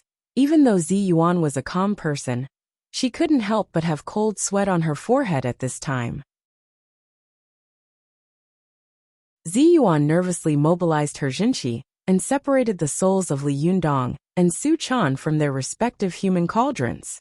When their souls flew out, it seemed to others that it was extremely slow, but Zi Yuan felt as if the souls of these two people would be locked in the celestial glaze mirror by her carelessness in the next second. She didn't dare to stay any longer. Soon, the mirror turned over, and the colorful divine light shone on the purple gold luo pan. Suddenly, the souls of Li Yundong and Su Chan were thrown straight into the purple gold luo pan. Zhou Qin and Lin Miao, who were next to them, both widened their eyes and looked over. They saw that as soon as the souls of Li Yundong and Su Chan came into contact with the purple gold luo pan, their figures immediately disappeared, just like the previous mystical silver fox. Zhou Qin immediately said to Zi Yuan, "Zi Yuan, stop. Hurry up and go into the purple gold luo pan to take a look." Zi Yuan immediately put away the sky-reaching glass mirror. With a move of her body, her yang spirit went into the purple gold luo pan, and Zhou Qin's yang spirit also went in with her. Only Lin Miao was left to stare at them, feeling anxious. While Lin Miao was gritting his teeth anxiously, he saw Zi Yuan and Zhou Qin quickly come out again. Their pretty faces were pale, and after they came out, they looked indescribably panicked. Lin Miao's heart skipped a beat, and he immediately asked, "What's wrong?" Zi Yuan's face was extremely ugly. She frowned tightly, as if she was thinking about something quickly. Her body was trembling slightly, and it was unknown whether she was afraid or worried. Zhou Qin said in a slightly trembling voice, "I can't find Master and Su Chan anywhere in the purple gold luo pan." As she said this, she looked at Zi Yuan in fear. "Zi Yuan, what should we do? Where on earth have they gone?" After hearing this, Lin Miao's eyes widened and he thought to himself, "Oh my god, no way?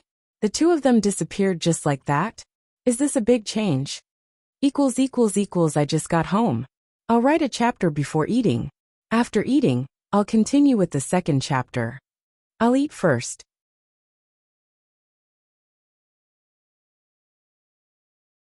Chapter 897. The wonderful thing about changing a living person was that it could make a living person disappear under one's nose, and then instantly change back. It was wonderful to make a living person disappear, but it would be a little bad if it couldn't be changed back after it disappeared. Soon, Zi Yuan and Zhou Qin were so shocked that they broke out in a cold sweat. The two women, who usually remained calm in the face of Mount Tai collapsing in front of them, were completely at a loss at this time. They quickly rushed over to Li Yundong and Su Chan, feeling their pulses and pressing their acupoints. But when they probed, they found that the soul's divine senses and yang spirit Jinshin in Li Yundong and Su Chan's bodies had all been stolen. There were only 2 empty bodies left. This scared the two of them a lot. They looked at each other, their faces as pale as paper, and their eyes were hollow. Zhou Qin asked Zi Yuan in a panic, but how could Zi Yuan know the answer? She only felt that her mind was buzzing, as if an atomic bomb had exploded. The explosion made her dizzy, and the qi and blood in her body were in a mess. At this time, even if a little child were to stab her with a knife, she would probably fall down on her back. Zhou Qin saw that Zi Yuan was a little strange. She quickly reached out her hand and pressed on the Lingtai acupoint on Zi Yuan's back. Only then did the qi in Zi Yuan's body become smooth, and she came to her senses. Zi Yuan's beautiful face turned pale, and she said in a trembling voice, "It's all my fault. I knew something would happen. Something really happened. It's all my fault." Zhou Qin saw that Zi Yuan was already in a panic, and felt extremely guilty. Although she was even more flustered than Ziyuan, she knew that she couldn't panic. Otherwise, the consequences would be unimaginable. One of them had to calm down. Zhou Qing quickly persuaded. Ziyuan, how can you be blamed for this? Who would know what was going on? Maybe there was an accident. Or maybe Master was just joking with us. Zhou Qing didn't believe her own words. If Li Yundong had just reached the Zhuji phase, he might have made a joke with them. But now, Li Yundong's cultivation was getting higher and higher, and he was already the strongest person in the world. Not only did he have the strength of the strongest person in the world, but he also had the bearing and style of the strongest person in the world. How could such a person make such a joke with them at this critical moment? Therefore, there was only one possibility. You almost there, and this kind of accident really made it hard for people to think in a good way. At the end of her words, Zhou Qin lowered her voice and looked gloomy. Persuading others made her even more depressed. This was really too depressing. Lin Miao, on the other hand, did not have a high cultivation base like them, and did not understand the severity of the situation.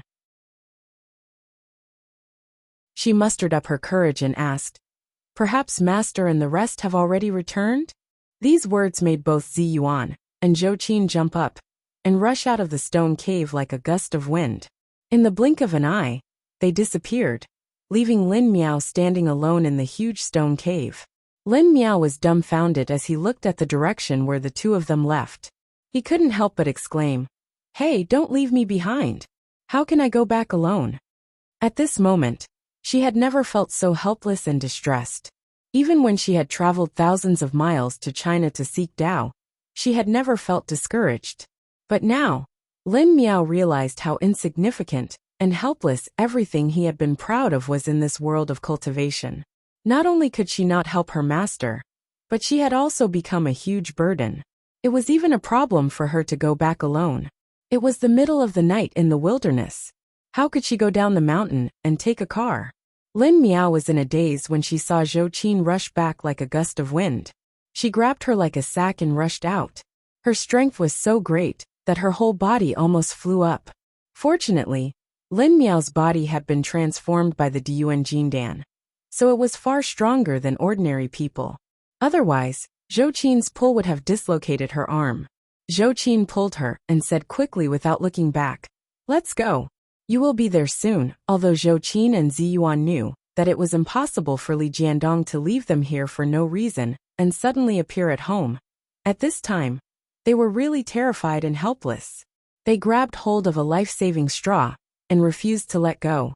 No matter how ridiculous the speculation was, they were willing to believe it. When the three of them rushed home, Wan Hongling was cultivating in the living room. She saw a gust of wind blowing in her face, and then three figures appeared in front of her. She took a closer look and couldn't help but say angrily, "Shiji Ziyuan, what are you doing? You scared me to death." Fortunately, I am in a shallow state of meditation. Otherwise, I would have been frightened by you. Although the two of them were not real sisters, they were as close as brothers and sisters. If she said such jokes on a normal day, Ziyuan would have to tease and quarrel with her.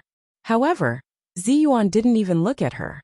She swept past her like a gust of wind, and immediately searched all the rooms in her residence. Ziyuan knew that it was impossible for Li Jiandong to be at home, but she still broke into every room. Every time she broke into a room, her heart sank a little. After searching her own residence, she gritted her teeth and wanted to break into the residence of Li Jiandong and the little foxes across the street. Zhou Qin was still a little calm. She hugged her and advised, "Ziyuan, don't go.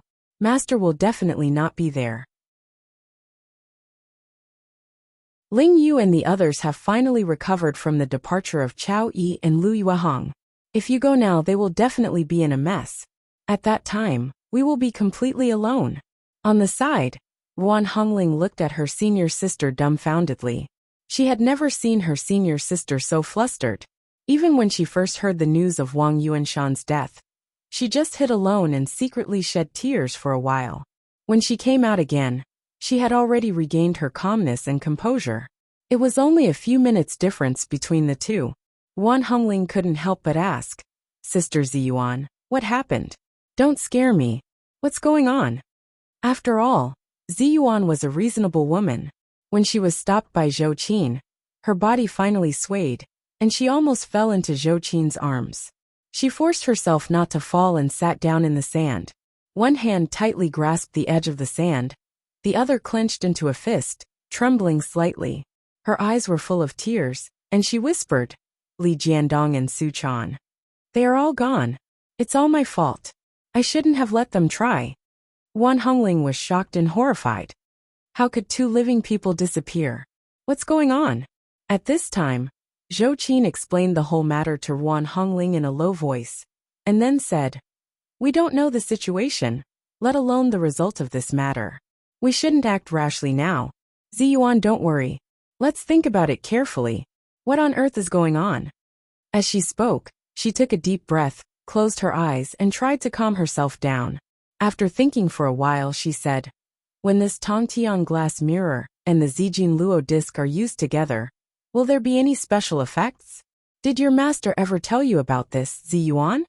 Although Ziyuan was still blaming herself, after all, her cultivation was profound, and her willpower was good. She gradually recovered. She calmed down and thought for a long time before saying in a hoarse voice, No, my master never told me what the result would be if these two powerful magical weapons were used together. Zhou Qin was a little disappointed. She whispered, Then what on earth is going on? Wan Hongling, who was standing to one side, couldn't help but say, Could it be that the combination of these two powerful magical weapons destroyed both of their souls? Ziyuan immediately raised her head and said in a trembling voice, Hongling, don't talk nonsense. Zhou Qin also glared at her fiercely. Even if you die, my master won't. Wan Hongling immediately covered her mouth with both hands and said with a wry smile, I'm just thinking about the worst. I don't want anything to happen to the two of them. Li Yundong is now a rich man. In the future, I still have to count on him to give me money to spend. Not to mention Su Chan, don't you know my relationship with Chano? I'm just a child. The wind blows.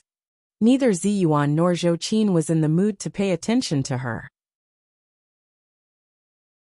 Their eyes kept rolling in their sockets, trying to come up with a solution.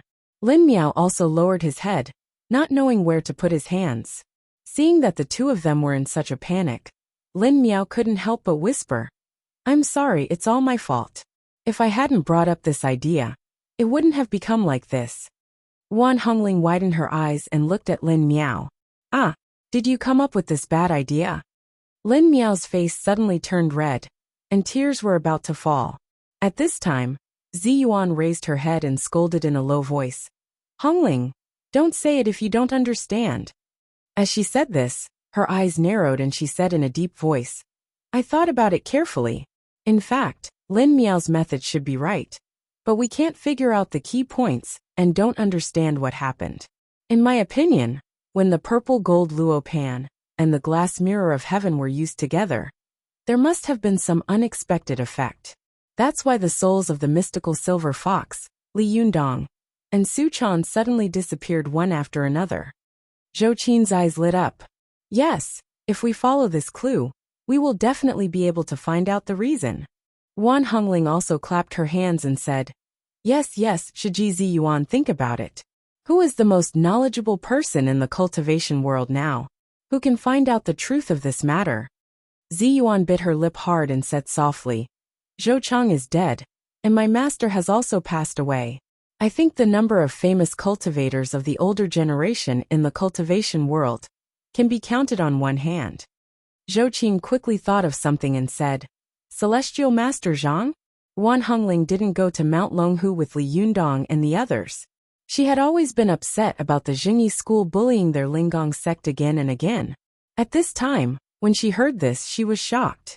Are we going to ask the Jingyi school for help? Will they help us? Ziyuan pursed her lips hard, stood up, and said resolutely, If they don't help, I will kneel through Mount Longhu. However, Zhou Qin didn't have such a deep-rooted sectarian ideology as Ziyuan. She said with a murderous look, Humph, you're so polite. If they don't help Humph, I will make a scene in Mount Longhu. If my master is gone, no one in the world will have an easy time.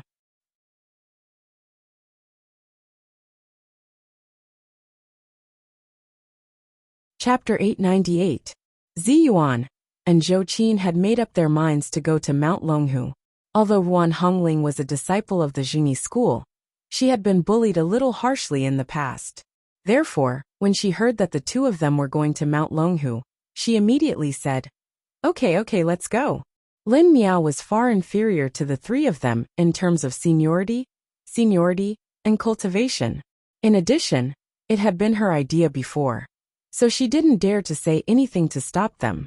She just looked at the three of them eagerly and said, Can you take me with you? Ziyuan looked at Lin Miao and frowned. She thought that there might be some conflicts in this trip to the Jingyi school, and Lin Miao's cultivation was too low. If there was really a conflict, she and Zhou Qin might not be able to protect themselves, let alone take care of Lin Miao. Ziyuan was about to speak, but Zhou Qin rushed to say, Ziyuan, let Lin Miao go. Her identity is special. Maybe it will have a miraculous effect. Ziyuan's heart skipped a beat. She glanced at the golden-haired Lin Miao and nodded slowly. Okay, but don't talk too much when you go. Mount Longhu is not like other places. If you cause any trouble, we may not be able to protect you. Lin Miao's heart was in her throat. She finally relaxed and replied very seriously. Well, I just want to help a little. I also want Master to come back as soon as possible. Speaking of Li Yundong, Ziyuan and Zhou Qin couldn't help but look at each other sadly. They couldn't help asking themselves countless times in their hearts, where on earth have Li Yundong and Su Chan gone? They were all cultivators, so they didn't stay for long. They rushed to Mount Longhu overnight. By the time they arrived, it was already early in the morning. Lin Miao was flying in the air with Ziyuan, looking down at the wonderful scenery of green mountains and rivers. She saw that at the foot of the mountain, there was green water flowing slowly along the mountain and around the peaks, as if resting or in love with the scenery. The beach was white, and the pool was green. She was either talking softly or meditating quietly, like a beautiful and refined lady. Next to the green water were 99 peaks and 24 rocks. These peaks were filled with the softest water and the masculinity of the 99 dragons. From a distance, one could see that the ground was like holding a group of dragons and tigers. It was really majestic, like a tiger crouching and a dragon coiling. But looking closely, one could see that there was a refreshing green in the lush forest. It was full of spirituality. Even a rookie cultivator like her felt that her eyes would become much more comfortable with one more look, and her body would feel much more comfortable with one more breath of spiritual qi. This was the first time Lin Miao had come to this beautiful place. She couldn't help but be shocked by this wonderful scenery. She couldn't help but exclaim in a low voice, What a beautiful place, what a magnificent place. It's really incredible. She turned her head and said to Ziyuan, I've been to many countries, but only China has such a magical and beautiful place. Now I finally understand why only China has Taoist cultivators like you, while other countries don't. Even though Ziyuan's heart was heavy, she couldn't help but smile slightly. She said proudly, There are spiritual mountains and beautiful waters everywhere in China. As long as there is a green water Dan mountain, there will be Buddhist and Taoist cultivation fields. Such a place is full of spiritual qi and collects the essence of heaven and earth. It has the characteristics of 4 distinct seasons, and there is no suffering from the 4 seasons of cold, hot, and cold. I don't think there is such a cultivation place in foreign countries. Zhou Qin was born in an official family and had gone abroad many times since she was a child. She had been to many tourist attractions all over the world. She had been to most of the natural wonders that were praised by the world. But now that she thought about Ziyuan's words, she couldn't help but nod and say, That's right. If we're talking about a place alone, there are actually other places that can be compared to Mount Longhu. However, there are so many spiritual mountains and secluded mansions in China that are concentrated in one country. I think if our country was full of white grass or grasslands, I'm afraid there wouldn't be such a magical Taoist cultivation sect, right? Lin Miao exclaimed in a low voice, God loves China. I hope the cultivators of this beautiful place can help us find our master. Zhou Qin sighed. I hope so. Ziyuan nodded and said, Let's go down. Don't be rude and be laughed at. At this time, they landed together. As soon as they arrived at the ground of Mount Longhu, they met two Taoist priests in Taoist robes. Both of them were holding fly whisks and seemed to be chanting scriptures along the mountain, but in fact they were patrolling. One of them was none other than the beautiful Zhang Lufang. Ziyuan stepped forward and bowed slightly. Amateus, please wait a moment, my fellow Taoists. Zhang Lufang turned her head and saw four beautiful women standing behind her. Except for Lin Miao, who she was unfamiliar with, she knew the other three. Zhang Lufang was shocked and immediately returned the greeting. She said cautiously, "It's Zhenren Ziyuan. I'm so rude. I wonder why Zhenren Ziyuan is here?" Zhang Lufang had unintentionally made a big mistake. As a result, Li Sun had been expelled from the sect, and she had also been punished. However, her punishment was that Zhang Tianshi had ordered her to go to Zhang Kongyan's place to receive punishment. However, Zhang Kongyan was in seclusion at the moment, so she hadn't actually been punished. However, Zhang Lufang felt guilty, so she took the initiative to suggest that she follow her senior brothers and sisters to patrol the mountain. However, she hadn't expected that as soon as she patrolled the mountain, she would meet Ziyuan's group. Soon, Ziyuan knew that Zhang Lufang was from the Jingyi school and had a good impression of them. She relaxed a little and said, "We have an important matter to ask to see Zhenren Zhang Tianshi." Zhang Lufang asked curiously, "You want to see the leader? He is in seclusion. I'm afraid that you will have made a wasted trip." Ziyuan said softly, "We only have a few questions to ask Zhenren. We will leave after we ask. There's no need to trouble him." Zhang Lufang hesitated for a moment, then turned to the male Taoist beside her and said, "Xixiang, what should we do?" At this time, the Taoist's heart was beating violently, and his mind was almost empty. He didn't dare to raise his head and said in a panic, "Little Shimmy, you make the decision." Zhang Lufang had a strange look on her face. "It's really strange. As a Xixiang, how can you let my little Shimmy make the decision?" "No, I don't make the decision. Otherwise, if something goes wrong, I will be blamed again. It's not easy for me to have a Xixiang, but he has been kicked out of the sect. If something happens, I will also be kicked out of the sect. What should I do?" Ziyuan smiled slightly and stopped asking her. She turned to the male Taoist Xixiang and said, "Fellow Taoist, can you help me pass the message?" The power of a beautiful woman was infinite, not to mention a fairy. The male Taoist had seen Ziyuan at the inauguration ceremony of Mount Longhu before. He had fallen in love with her at first sight. At this time when he saw her again, he was so nervous that his heart almost jumped out of his throat. In addition, Zhou Qin, Ruan Hongling and Lin Miao, these three beautiful women were by his side. They were so beautiful that he didn't dare to lift his eyelids. The Xixiang hurriedly replied, "Okay, fellow Taoist Ziyuan, please come with me." As he spoke, he turned around and walked up the mountain. Zhang Lufang was a little tongue-tied as she watched from the side. She thought to herself, "Hey, are you serious? He wants you to pass a message.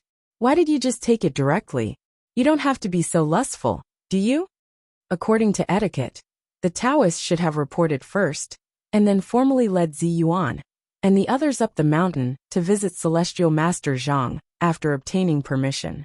However, Ziyuan hadn't expected that the Taoist would directly lead them up. She hesitated for a moment. Zhou Qin, who was beside her, immediately urged, "What are you hesitating for? Follow him. Time waits for no one." Thinking of this, Ziyuan made up her mind and stepped forward to follow him. Although Zhang Lufang faintly felt that something was wrong, she had shirked all responsibility before. In any case, no matter how much blame was placed on her, she was happy to follow them leisurely. Zhang Lufang had seen Ziyuan, Zhou Qin, and Ruan Hongling before, so after a few glances at them, she cast her eyes on Lin Miao. Because of Li Sun, she was not like many Chinese cultivators, who had great prejudice against foreign cultivators. Instead, she had a good impression of these golden-haired and blue-eyed cultivators. Zhang Lufang approached Lin Miao. She had once visited Li Yundong and seen Lin Miao standing next to him, so she said with a smile, "Hello. I seem to have seen you before." You are Li Wudi's disciple, aren't you? Li Yundong had already become the #1 master in the world. His every word and deed had the spirit and bearing of a master of a generation. In daily life, he subtly influenced the people around him. Therefore, Lin Miao felt that she couldn't lose her master's face. In addition, she was from a big family, so her words and actions were quite like a lady from a noble family. She immediately bowed and said in a reserved manner, "My master is Li Yundong." Zhang Lufang saw that she was very fluent in Chinese, which was much better than the big-nosed Li senator. She couldn't help but sigh softly and say, "Ah, your Chinese is really good. It's much better than my silly Shirdi. It's a pity that he has been expelled from the sect. Otherwise, you would definitely have something to say when you saw him. Maybe you are from the same hometown." Lin Miao didn't know about Li Sen's experience. She smiled and said politely, "I wonder what your Shidi's name is? Where is he from? Maybe we really are from the same hometown." Zhang Lufang said faintly, His name is Li Senator. There is so much wood in his name. If it weren't for the lack of wood in the 5 elements, how could he have such a name?" Lin Miao just said it out of politeness, but she didn't expect to ask something that shocked her. Lin Miao suddenly trembled all over. She couldn't help but stretch out her hands and grab Zhang Lufang. She cried out involuntarily, "What did you say? Li-san? John? Where is he?" Zhang Lufang looked at Lin Miao tongue-tied. She hadn't expected that this blonde, blue-eyed, and polite beauty would lose her composure like this. She cried out, "You're hurting me." Although Lin Miao didn't have any spiritual power, she was also a reconstructed body of panacea, so she was very strong. She had lost her composure and squeezed hard, almost turning Zhang Liufang's 2 delicate arms purple. Lin Miao immediately let go of her hand and said apologetically, "I'm sorry, I was too excited. Is your Shirdi called Li Sun? Is he tall? Has curly golden hair? Does he look like a burly man?" Lin Miao described Li Sun's appearance to Zhang Lufang in detail. Every time she said a word, Zhang Lufang nodded, and the expression of surprise on her face became more and more serious. "You know, big blockhead.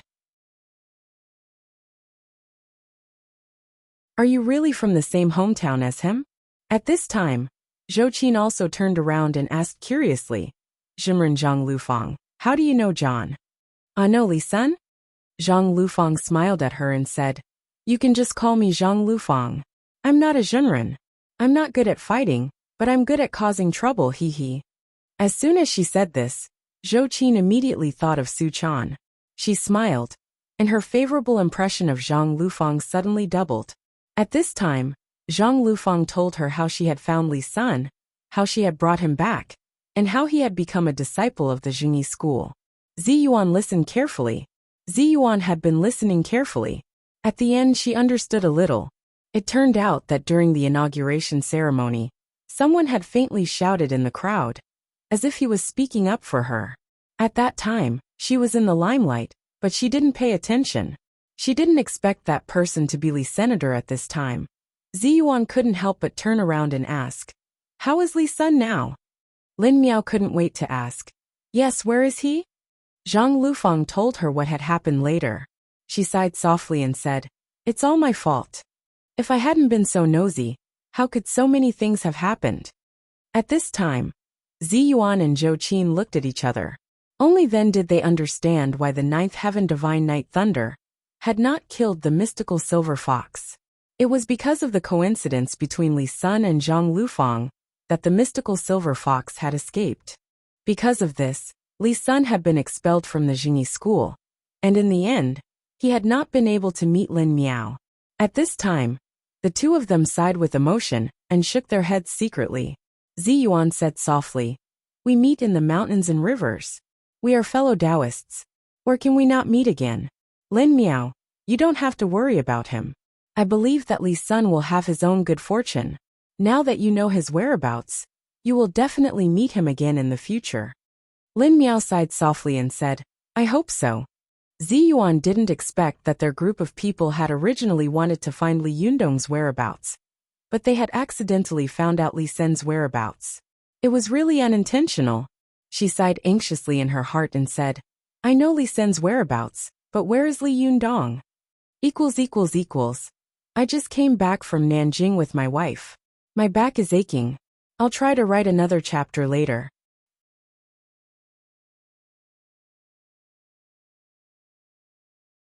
Chapter 899. Zi Yuan and the others inadvertently learned of Li Sen's whereabouts. Although Lin Miao wanted to find Li Sun and let him return to Li Yundong's side, Li Yundong's whereabouts were unknown now. As a disciple, she didn't dare to leave, so she could only suppress this idea for now. When Zi Yuan followed the male Taoist to the front of the Taoist master's mansion of the Jingyi school, Zhou Ping, who was on duty outside, saw them and was shocked. Although her prejudice against Zi Yuan and the others was not as deep as before, she was really shocked to see them in the heart of the Jingyi school. If Zi Yuan had come to Mount Longhu in the past, there would have been nothing to be surprised about.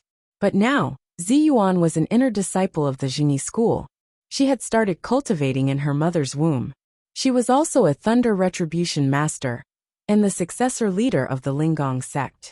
Whether it was in terms of qualifications, seniority, or strength, she was a great master who could be on an equal footing with the leaders of all sects in China. Zhou Qin was also a Lightning Retribution master, and she was Li Wudi's first disciple. In the future, she would definitely become an earth-shattering great cultivator. The two of them had come together. One could imagine how important they were. Even the Jingyi school did not dare to underestimate them. These two great thunder tribulation experts appeared in front of Celestial Master Mansion without warning. If they were hostile, the consequences would be unimaginable. Zhou Ping first politely and reservedly bowed to Zi Yuan, Zhou Qin, and the others, then glared at Zhang Lufang and the Taoist priest who had led the way. She pulled them aside and scolded them in a low voice. "What are you doing? What kind of people were they now? How could they be casually released like this? What are they doing here?" Zhang Lufang lowered her head and did not speak, but her eyes were rolling. She tried to look at the Shirdi next to her out of the corner of her eyes.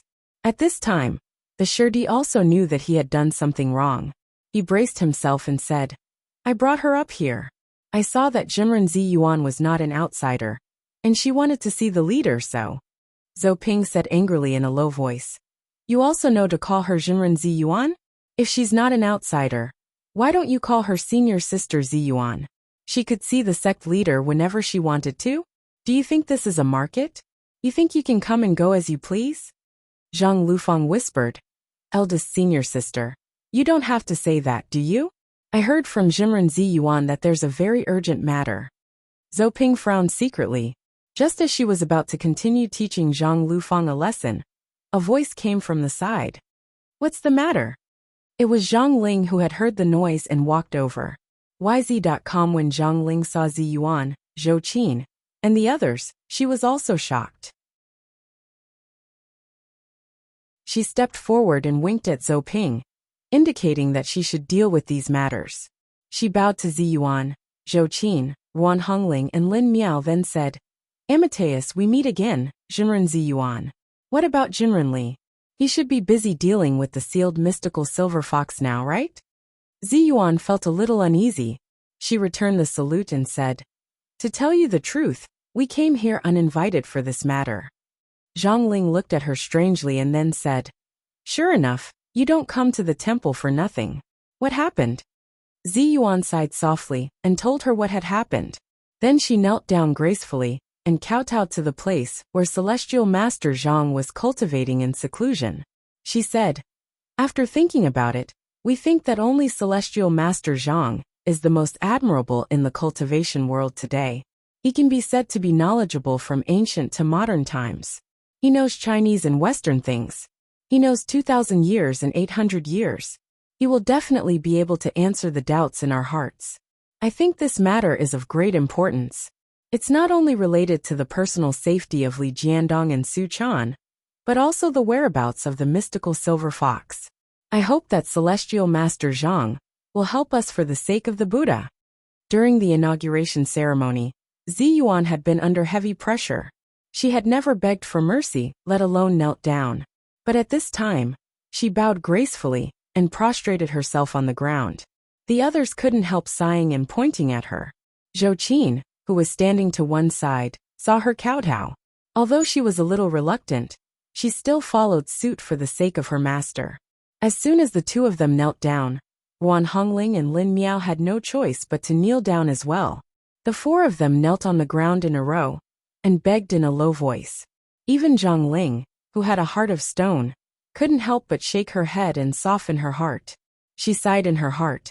I didn't expect Zi Yuan to be as affectionate as her master. She could actually do such a thing for Li Jiandong. Zhang Ling was very proud. She judged others by herself. She felt that if she were Zi Yuan, she would never do such a thing. She admired her in her heart. Just as she was about to speak, she heard a gentle voice say, "Not for the sake of the monk, but for the sake of the Buddha? Zi Yuan, when did you convert to Buddhism?" There was a hint of a smile in this sentence. Not only did it not sound abrupt, but it also made people feel close to her. Zi Yuan immediately raised her head and hurriedly asked, "Leader Tianshi, have you agreed to help us?" Zi Yuan's words were so fast that Celestial Master Zhang couldn't help but laugh. "Do you still recognize me as the leader of the sect? You're going to be the leader yourself. Isn't it a little inappropriate for you to talk like this?" Zi Yuan said softly. Zi Yuan has always been a disciple of the Jingyi school, and the Linggong sect is also a branch of the Jingyi school. We are all connected. What's wrong with that? Zhou Qin was listening to the conversation between Zi Yuan and Zhang Tianshi. She was thoughtful. She knew that with Zhang Tianshi's status, it was naturally impossible for him to speak carelessly. What he said was equivalent to letting Zi Yuan smoothly take over the position of the leader of the Linggong sect at the next inauguration ceremony. Moreover, he did not deny what he had said before, so she immediately followed up Zi Yuan's words and said, "Zhang Tianshi, as the saying goes, helping others is helping yourself. The mystical silver fox is the public enemy of our cultivation world. I think Zhang Tianshi will not sit back and do nothing, will he?" Zhang Tianshi smiled and said, "You little girl, you don't have to use words to mock me. Do you think I can refuse such a high compliment?" Zi Yuan, Zhou Qin, and the others were immediately overjoyed.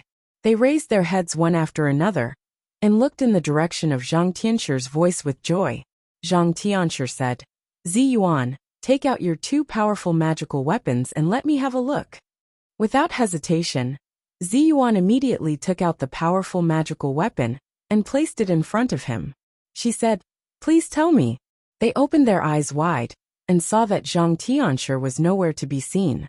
There was only a flash of cyan light, which was cast into the glass mirror of heaven.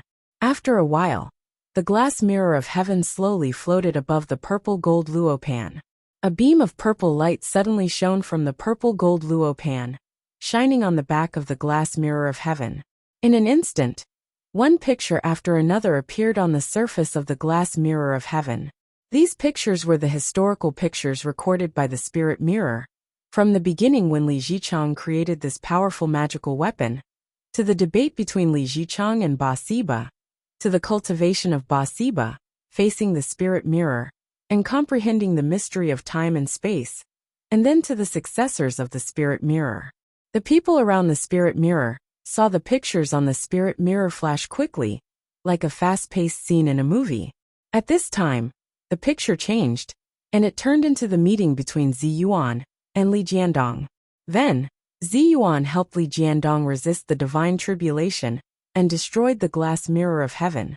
For a moment, everyone was silent, and the way they looked at Zi Yuan became somewhat complicated. Zhang Ling was even more enlightened. She thought to herself, "No wonder Zi Yuan refused to say how this powerful magical weapon was damaged at the inauguration ceremony. It turns out that it was for Li Jiandong. It seems that the rumors about the two of them are not groundless." Even though Zi Yuan was calm and composed, she couldn't help but blush a little at this time. She just forced herself not to let the blush spread to her cheeks. Fortunately, the picture soon turned to the fierce battle between Li Jiandong and the others, and the mystical silver fox. Then, the mystical silver fox was thrown into the purple gold luo pan by the glass mirror of heaven. Soon, the souls of Li Jiandong and Su Chan were thrown into the purple gold luo pan in the same way. At this time, Ziyuan, Zhou Qin, and the others widened their eyes and saw it very clearly. Whether it was the mystical silver fox, Li Jiandong, or Su Chan. At the moment when they were about to be thrown into the purple gold luo pan, a faint blue light immediately appeared around the purple gold luo pan. As soon as this light touched the colorful light of the glass mirror of heaven, it immediately aroused a wave of ripples, shaking the surrounding air, as if it was about to shatter. The figures of the mystical silver fox, Li Jiandong, and Su Chan disappeared in an instant. After reading it, Ziyuan and Zhou Qin looked at each other. They vaguely felt that they had understood something, but they couldn't tell what it was exactly. Ziyuan said helplessly, "Leader Tianshi, I've finished reading it. Please tell me." Tianshi Zhang chuckled and said, "Don't you understand after reading it? Jinren Li and this little fox demon have now jumped out of the 3 realms and are no longer in the 5 elements." This sentence mostly referred to cultivators who had ascended to immortality. Ziyuan was shocked and couldn't help but say in a trembling voice, "Ah? Have they become immortals? No way." Zhou Qin's body was even colder. She said in shock, "Impossible, Master won't leave us like this. This is impossible." However, Tianshi Zhang smiled and said, "Did I say that they have become immortals? I just said that they have jumped out of the 3 realms and are no longer in the 5 elements. As for what this sentence means, you have to figure it out yourself." Zhou Qin couldn't help asking, Tianshi Zhang, explain it clearly. We don't understand." Tianshi Zhang chuckled and said, "The secret of heaven can't be revealed. If you say too much, you will be punished by heaven. Immeasurable longevity and happiness." After that there was no more sound. Zhou Qin exclaimed in unison, Hey, what does this mean?" Zhou Ping glared at her and shouted, "Jinren Zhou, pay attention to your tone and words. Who are you talking to?" Zhou Qin was furious and subconsciously wanted to glare back, but thinking that she had just asked for help, she had no choice but to swallow her anger and think quickly with a frown. Ziyuan knelt on the ground in a daze. Zhang Ling couldn't help but sigh when she saw her helpless look. She tried to persuade her in a low voice, "Jinren Ziyuan, please get up first. The leader has already given you the answer. The rest is up to you to figure it out yourself." Only then did Ziyuan gradually come to her senses. She got up gracefully, and there was a large patch of dust on her knees. She was so clean that she didn't even notice it. She just walked away in a daze with Zhou Qin, Ruan Hongling and Lin Miao. After watching them go down the mountain, Zhang Ling couldn't help but come to the immortal cloud cave and ask, "Shirdi, what do you mean? Do you know where Li Jiandong and the others have gone?" After a while, Zhang Tianshi said leisurely, "So what if I know? So what if I don't?" Zhang Ling said, "Oh, this is a big deal related to dealing with the mystical silver fox. If you know, tell them quickly. I'm worried." Zhang Tianshi chuckled and said, "Just now Ziyuan said that I know about it for 2,000 years, but if it's something that happened after 2,000 years, I don't think I know about it. Then I can only let her find it herself." Zhang Ling was stunned and didn't know whether to laugh or cry. She said, "No way, Shirdi, how old are you? Are you still acting like a child?" Zhang Tianshi didn't comment. He smiled slightly and said, "Everything has its retribution, and karma comes from the mouth. Heaven and earth can't measure themselves, and the true way can be comprehended from it. Shimmy, please go back." Although Zhang Ling was also a great cultivator with a high cultivation quotient, when she heard this, she felt embarrassed. She said, "Hey, what do you mean by after 2,000 years? Hey, do you know about it or not?" But no matter what she said, Zhang Tianshi didn't say another word, leaving her alone to think hard. What does this mean? Does my Shirdi know about it or not?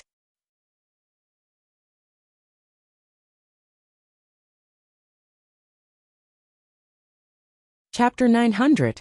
Ziyuan and the others were fooled by Zhang Tianshi and went down the mountain in a daze. When they arrived at the foot of the mountain, Zhou Qin said to Ziyuan unwillingly, "Ziyuan, what should we do now? This has jumped out of the 3 realms and is not in the 5 elements. What does it mean? No matter how I hear it, it sounds like Master has." As she spoke, she couldn't say the rest of her words, as if she was afraid that once she said it, it would become a prophecy. The reason why mortals were afraid of death was that death separated people from life and death forever. They were separated by two worlds and could never meet again. For cultivators, although ascension to immortality meant that a person had achieved positive results, it was not good news for those who were still cultivating hard in the mortal world, because it also meant that they and this person were separated by two worlds, and it would be difficult for them to meet again. It was a nice way to say that a person had ascended to immortality and gone to the immortal world, but if they could never meet again, what was the difference between this person and being dead? At that time, the Zhengyi school had spread the news that Wang Yuanshan had ascended to immortality. After learning this news, Ao Wushuang's temperament had changed greatly. That was why she had been able to change from an innocent girl to a cold and quiet woman. Yan Fang had even endured hardships and lurked in the Fox Zen school in an attempt to take revenge. The reason for their change was very simple. It was because they knew that ascension was a nice way to say it, but the actual answer was that Wang Yuanshan was already dead. Zhou Qin was afraid that Li Yundong would be like Wang Yuanshan, ascending to immortality on the surface, but in fact he was already dead. Ziyuan was also right about what she was most worried about. Her face turned pale, and she murmured in a low voice, "No, how can there be such a way to ascend in the world?" Since ancient times, whenever a cultivator ascended, there would be strange phenomena in heaven and earth. Whether it was an eminent monk passing away, or a Taoist priest's corpse ascending, there would definitely be colorful clouds and rays of light. How could Li Yundong and Su Chan, who had disappeared for no reason, be ascending? But understanding the truth, and whether people could accept and convince their hearts were two different things. Zhou Qin and Ziyuan knew that this should not be a sign of ascension, but they always had this terrible guess hanging in their hearts, and it was difficult for them to let it go. The two of them were deeply in love with Li Yundong, and they had long been deeply involved in the game, and could not extricate themselves from it. Usually, they were strange women whose hearts were thundering, and whose faces were as calm as a lake. However, the people involved in the game could not see clearly. The two of them had come full of hope, but they had received a piece of news that they could not understand. This really made them confused, and their usual cleverness had flown beyond the clouds. However, Ruan Hongling was still able to jump out at this time. She said tentatively, "Shiji Zhou Qin, since Celestial Master Zhang has asked us to figure out what this sentence means by ourselves, there's no need for us to hang on to the tree of the Zhengyi school. Should we go to the other sects and ask?" Zhou Qin said bitterly, "Even Zhang Tianshi of the Zhengyi school doesn't know. Who else in the world would know?" Although Zhou Qin was quite prejudiced against the Zhengyi school, she also knew that Zhang in the south and Kong in the north. Whether she liked it or not, the Zhengyi school was the largest and oldest cultivation sect in the Chinese cultivation world, and Zhang Tianshi's lineage was the cultivation family with the longest history in the Chinese cultivation world. It had a history of nearly 2,000 years. In terms of foundation and bearing, there was no one in the world who could be more profound than them. If Celestial Master Zhang didn't know, then she really couldn't think of anyone else who would know. Ruan Hongling looked at her strangely and said, "Aren't there still Buddhist cultivators? There may not be anyone more profound and knowledgeable than Zhang Tianshi in Taoism, but there must be someone in Buddhism, right? Maybe there are eminent monks in Buddhism who know what this sentence means?"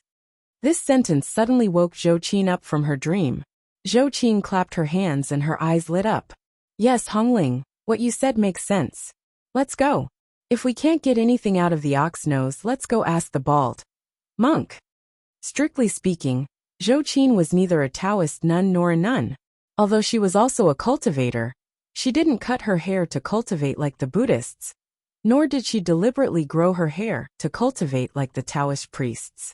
She didn't rely on either side, so she didn't have a strong offer Taoist priests or monks like Ziyuan did. When she said this, Ziyuan's heart was heavy, and she couldn't help but feel a little amused at this time. Ziyuan glanced at Zhou Qin reproachfully and said in a low voice, "Zhou Qin, if your heart is not sincere, then you won't be able to get any results. Buddhist cultivators are very sincere." Zhou Qin's face became solemn and she said seriously, I see. I will definitely respect all the masters very much later. After she finished speaking, she quickly frowned and said, But, which master should we go to ask? Which master is good at Zen and dispelling mysteries? Wan Hongling chimed in. Monks are all good at playing tricks, but among the 6 divine arts that monks cultivate, I think we should find someone who's proficient in the art of destiny, someone who can see through the secrets of the heavens. A simple-minded person would often look at a problem in a very simple manner.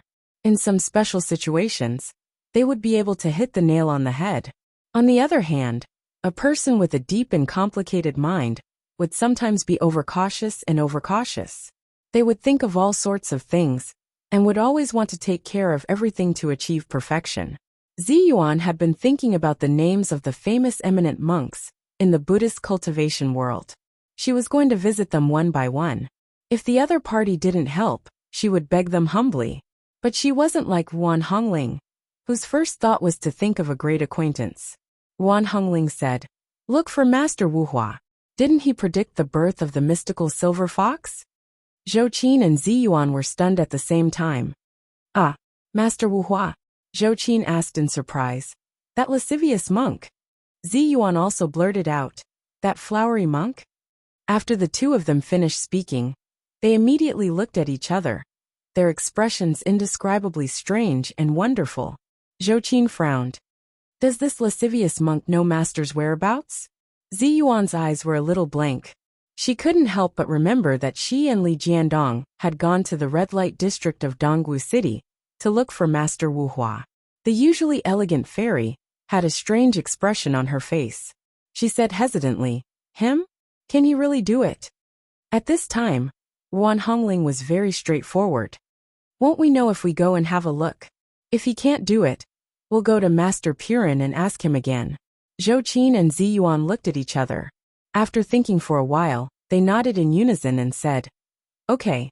Lin Miao didn't know who the lascivious monk they were talking about was at all. She was extremely curious. She just blinked her big blue eyes and looked at Ziyuan, and then at Zhou Qin. After they took her to Dongwu City, she asked Ziyuan in a low voice, Ziyuan, who is this Wuhua? Is he a lecher? Ziyuan glanced at Lin Miao and secretly admired her for knowing to use such elegant words as lecher to describe this lascivious monk. She was a gentleman and didn't like to gossip behind people's backs. After thinking for a while, she didn't know what to say. However, Zhou Qin, who was not far away, heard her and turned her head to say, Lecher? You're really polite. As she said this, Zhou Qin told her about Master Wuhua's glorious deeds. When she got to the part where Master Wuhua said, I want Miss, Lin Miao almost laughed out loud. The blonde beauty burst into laughter and shock. She said in surprise, Oh my God, how could there be such a lecherous monk? I heard that cultivators have a pure heart and few desires, don't they? Zhou Qin laughed and said, I'm just kidding. Wu Zetian's most famous gigolo in the Tang dynasty was a handsome monk named Shuahuai. Her daughter, Princess Taiping, also had a gigolo, who was also a monk. There are many Buddhist cultivators who practice Buddha of joy, and there are also many Taoists who practice yin and yang. You should know the most famous Taoist, Lu Dongbin, who is known as wine, sex, avarice, and anger. This immortal Lu is a romantic and elegant man. He has had countless women in his life. I can't finish talking about his romantic life for days and nights. Lin Miao was stunned when she heard this. She saw that there were so many beautiful women around Li Yundong, and almost every one of them was as beautiful as her. She was a famous campus belle at the University of Pennsylvania, and the dream lover of all the boys in the school. Every boy who saw her would come forward to please her. But Li Yundong was the only one who had been treating her like a gentleman from beginning to end. When she saw Li Yundong like this, she thought that all the cultivators in the world were like Li Yundong. They were surrounded by flowers, but they were always clean. They were simply the contemporary Lixiaoyi. But after hearing Zhou Qin's words, Lin Miao realized that the Chinese cultivation world was not like this at all. Ziyuan saw that Lin Miao was stunned, as if she had a new understanding of the Chinese cultivation world. She quickly said, "In fact, it's not completely like that. Strictly speaking, these cultivators can be said to be experiential, but their cultivation methods are different. There are tens of thousands of cultivation methods in the world, and this is just one of them. As the saying goes, all roads lead to Rome. As long as one can cultivate to the peak in the end, any method is acceptable." Master Wu Hua's words and deeds are a little strange, but there is no doubt about his cultivation quotient. Zhou Qin thought that after all, she was asking for help. It seemed a little inappropriate to talk about people behind their backs. She didn't say anything more and turned her head away. Lin Miao asked curiously, "So this strange monk should be very capable?" Ziyuan said seriously, "Master Wu Hua is a genius recognized by Buddhists as a in a 50-year genius. His karmic cultivation has reached the pinnacle, so he can see through the secrets of heaven. I think this is why his words and deeds are a little strange." Only then did Lin Miao feel a little respect for the monk, and he became curious in his heart. When the group of people flew from Mount Longhu to Dongwu City, it was already afternoon. Ziyuan and Zhou Qin took Wan Hongling and Lin Miao. The four beautiful women went straight to Shiyuan Temple.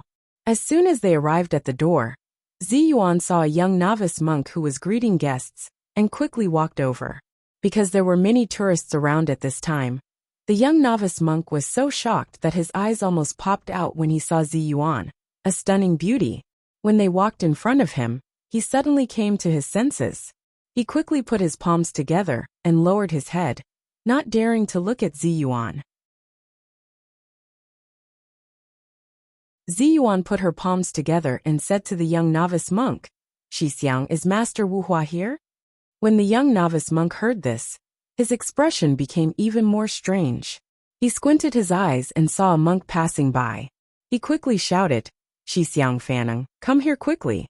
This Fanning was none other than the monk who had led Li Yunyang and the others to Wu Hua before. Fanning walked over with a puzzled look on his face. He greeted Ziyuan and the others and asked, "Shinran, what's the matter?" The young novice monk quickly said, "These female benefactors are looking for Xixiang Wu Hua. Xixiang Fanning, take them there." As he said this, he ran away, as if he was afraid that he would be involved in this matter. Fanning was shocked. Looking at the young novice monk running away quickly, he stamped his feet and said angrily, "Hey, come back, come back." As he said this, he was about to chase after him, but Zhou Qin was waiting impatiently. Ignoring the tourists nearby, she grabbed his collar, raised her eyebrows, stared at him, and said in a low voice, "Take us to Wu Hua. If you refuse, I will shout that you molested her." As she said this, Zhou Qin pointed at Wan Hongling behind her. Wan Hongling was shocked. "Why me?" Zhou Qin turned around and glared at her. She mouthed silently, "Nonsense, is it me?" Wan Hongling was flustered and exasperated. She was about to lose her temper and argue with Zhou Qin, but Ziyuan pulled her and motioned for her not to speak. Wan Hongling was so angry in her heart. "Good Shiji, you really sold me out for your lover. What a woman." Fanning was also shocked. "Jinren Zhou, calm down. If you have something to say, let's talk it out. Buddha won't believe you if you talk nonsense like this." Zhou Qin smiled maliciously and said, "It doesn't matter whether Buddha believes it or not, but I know that 80% of these people who burn incense and worship Buddha will believe it." As he said this, Fanning couldn't help looking to the side. Sure enough, he saw a group of onlookers who didn't know the truth widening their eyes. Some of them even turned on the camera function of their mobile phones. Fanning complained in his heart. He knew that Zhou Qin was famous for her strong temper in the Chinese cultivation world. She would do what she said. If they made a fuss, he was afraid that the reputation of Shiyuan Temple would be implicated by him. Ba. Jinren Zhou is too cruel, isn't she?" Fanning's face was so bitter that he could almost squeeze out bile. He said with a sad face, "Don't, Jinren Zhou, please be merciful. I'll go. I'll take you there, okay?"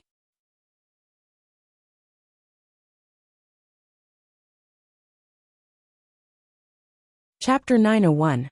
********. Seeing that Fa Nung had given in, Zhou Qin snorted. She glanced around and saw that many monks in the temple were secretly looking at them. pointing at them and laughing secretly. When they saw Zhou Qin looking at them, they immediately turned their heads away. With a solemn expression on their faces, they raised one hand and went into the temple in a line. Fanning said to Zhou Qin with a tearless face, "Zhenren Zhou, let go of me. Buddha said that men and women should not touch each other. What are you doing?" Zhou Qin let go of his collar and said unforgivingly, "Bah, is this what Buddha said? When did Mencius become Buddha? I've learned a lot. Don't you read books?" Fanning's face turned red, and he was so ashamed that he really wanted to dig a hole in the ground and hide in it. He put his palms together and said to Zi Yuan with a twisted face, "Zhenren Zi Yuan, come with me. I'll take you to Xixiang Wuhua." Shiyuan Temple was located on Shiyuan Road in Dongwu City, and there was a small moat next to it. Zi Yuan saw that Zhou Qin was in extreme pain. If it weren't for the onlookers blocking the way at this time, Fanning would have turned around and jumped into the river. Zi Yuan glared at Zhou Qin reproachfully.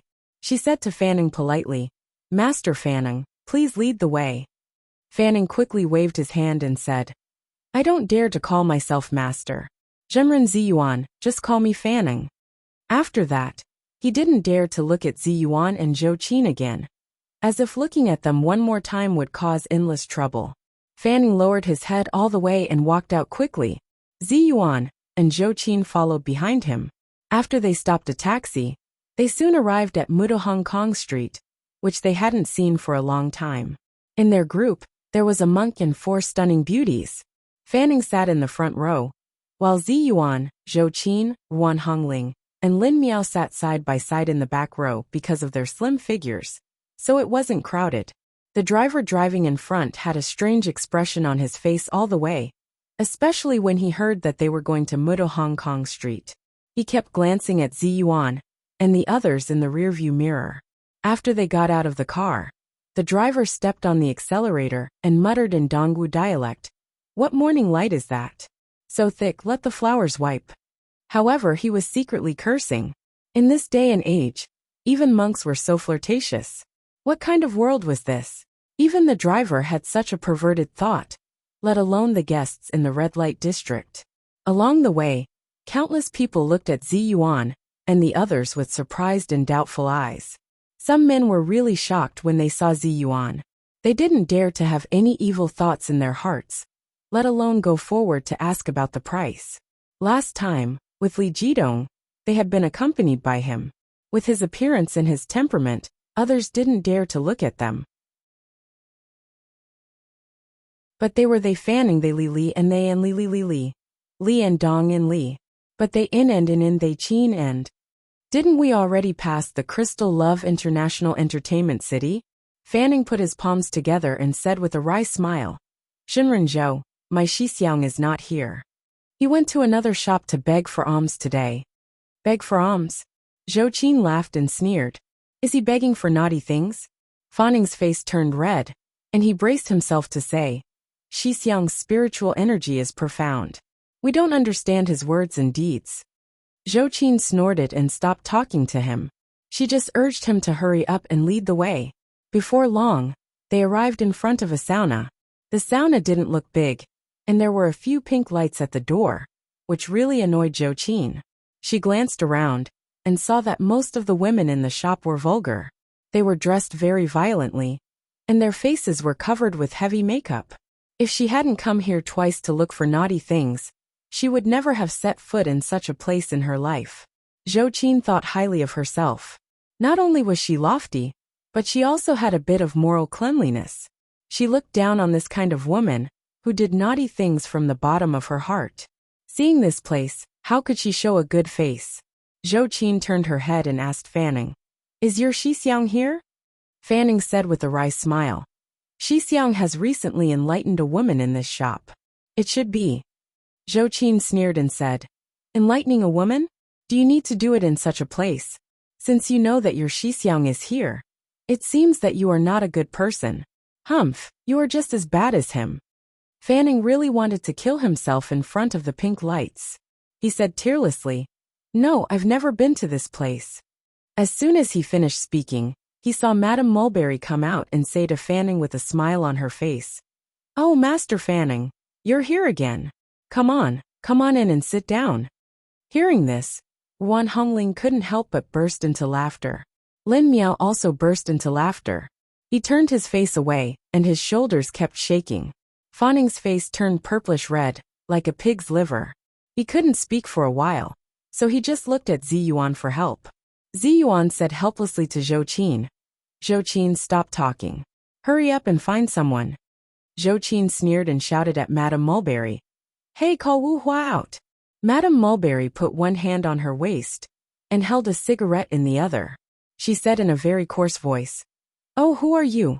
What's your relationship with Master Wu Hua? What's your relationship with Master Fanning? When these beautiful women stood at the door, they naturally attracted a lot of attention. With a monk standing among them, it was even more eye-catching. Madame Mulberry had seen them for a long time.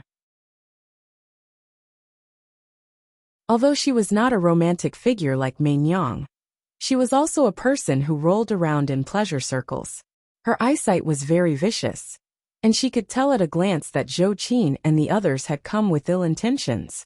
She had also seen Fanning and Wu Hua come to the shop together, and she had also heard Wu Hua call the monk Fanning. Therefore, she preemptively told Zhou Qin, The person who came with you is not a gentleman. Don't try to do this. Save it. Madame Mulberry's idea was not bad. This was very useful for many women who wanted to save face.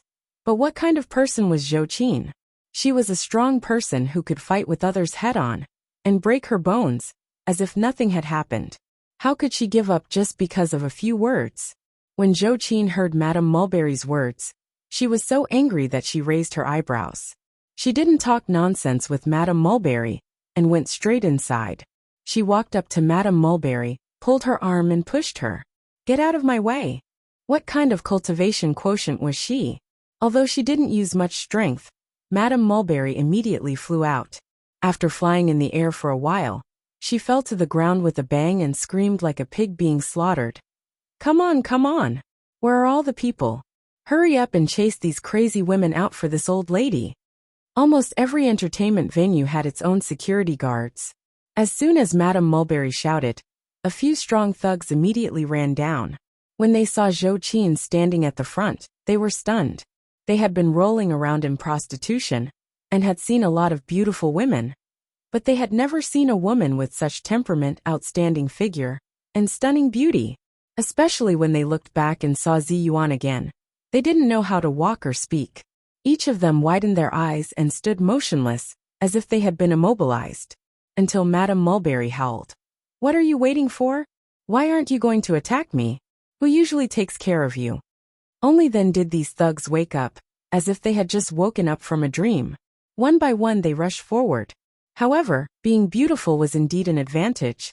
Although these thugs looked fierce with bulging eyes, they had made up their minds not to hurt such a beautiful woman.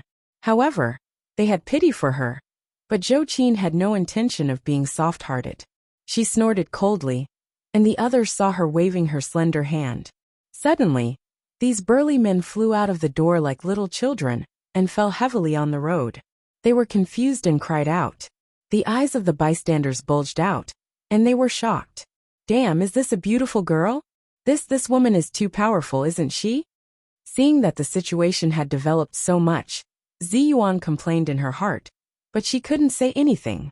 She just whispered to Zhou Qin, Hurry up and go in. I've already locked on to Master Wu Hua's location. After hearing this, Zhou Qin didn't even look at them and rushed straight in. The people in the sauna saw that she was so domineering and fierce, so no one dared to stop her. When a technician and a young lady saw her coming over, they immediately screamed and dodged, as if they had seen a ghost. Then they watched her walk inside. There were many rooms in the sauna room, and there was a door separating them.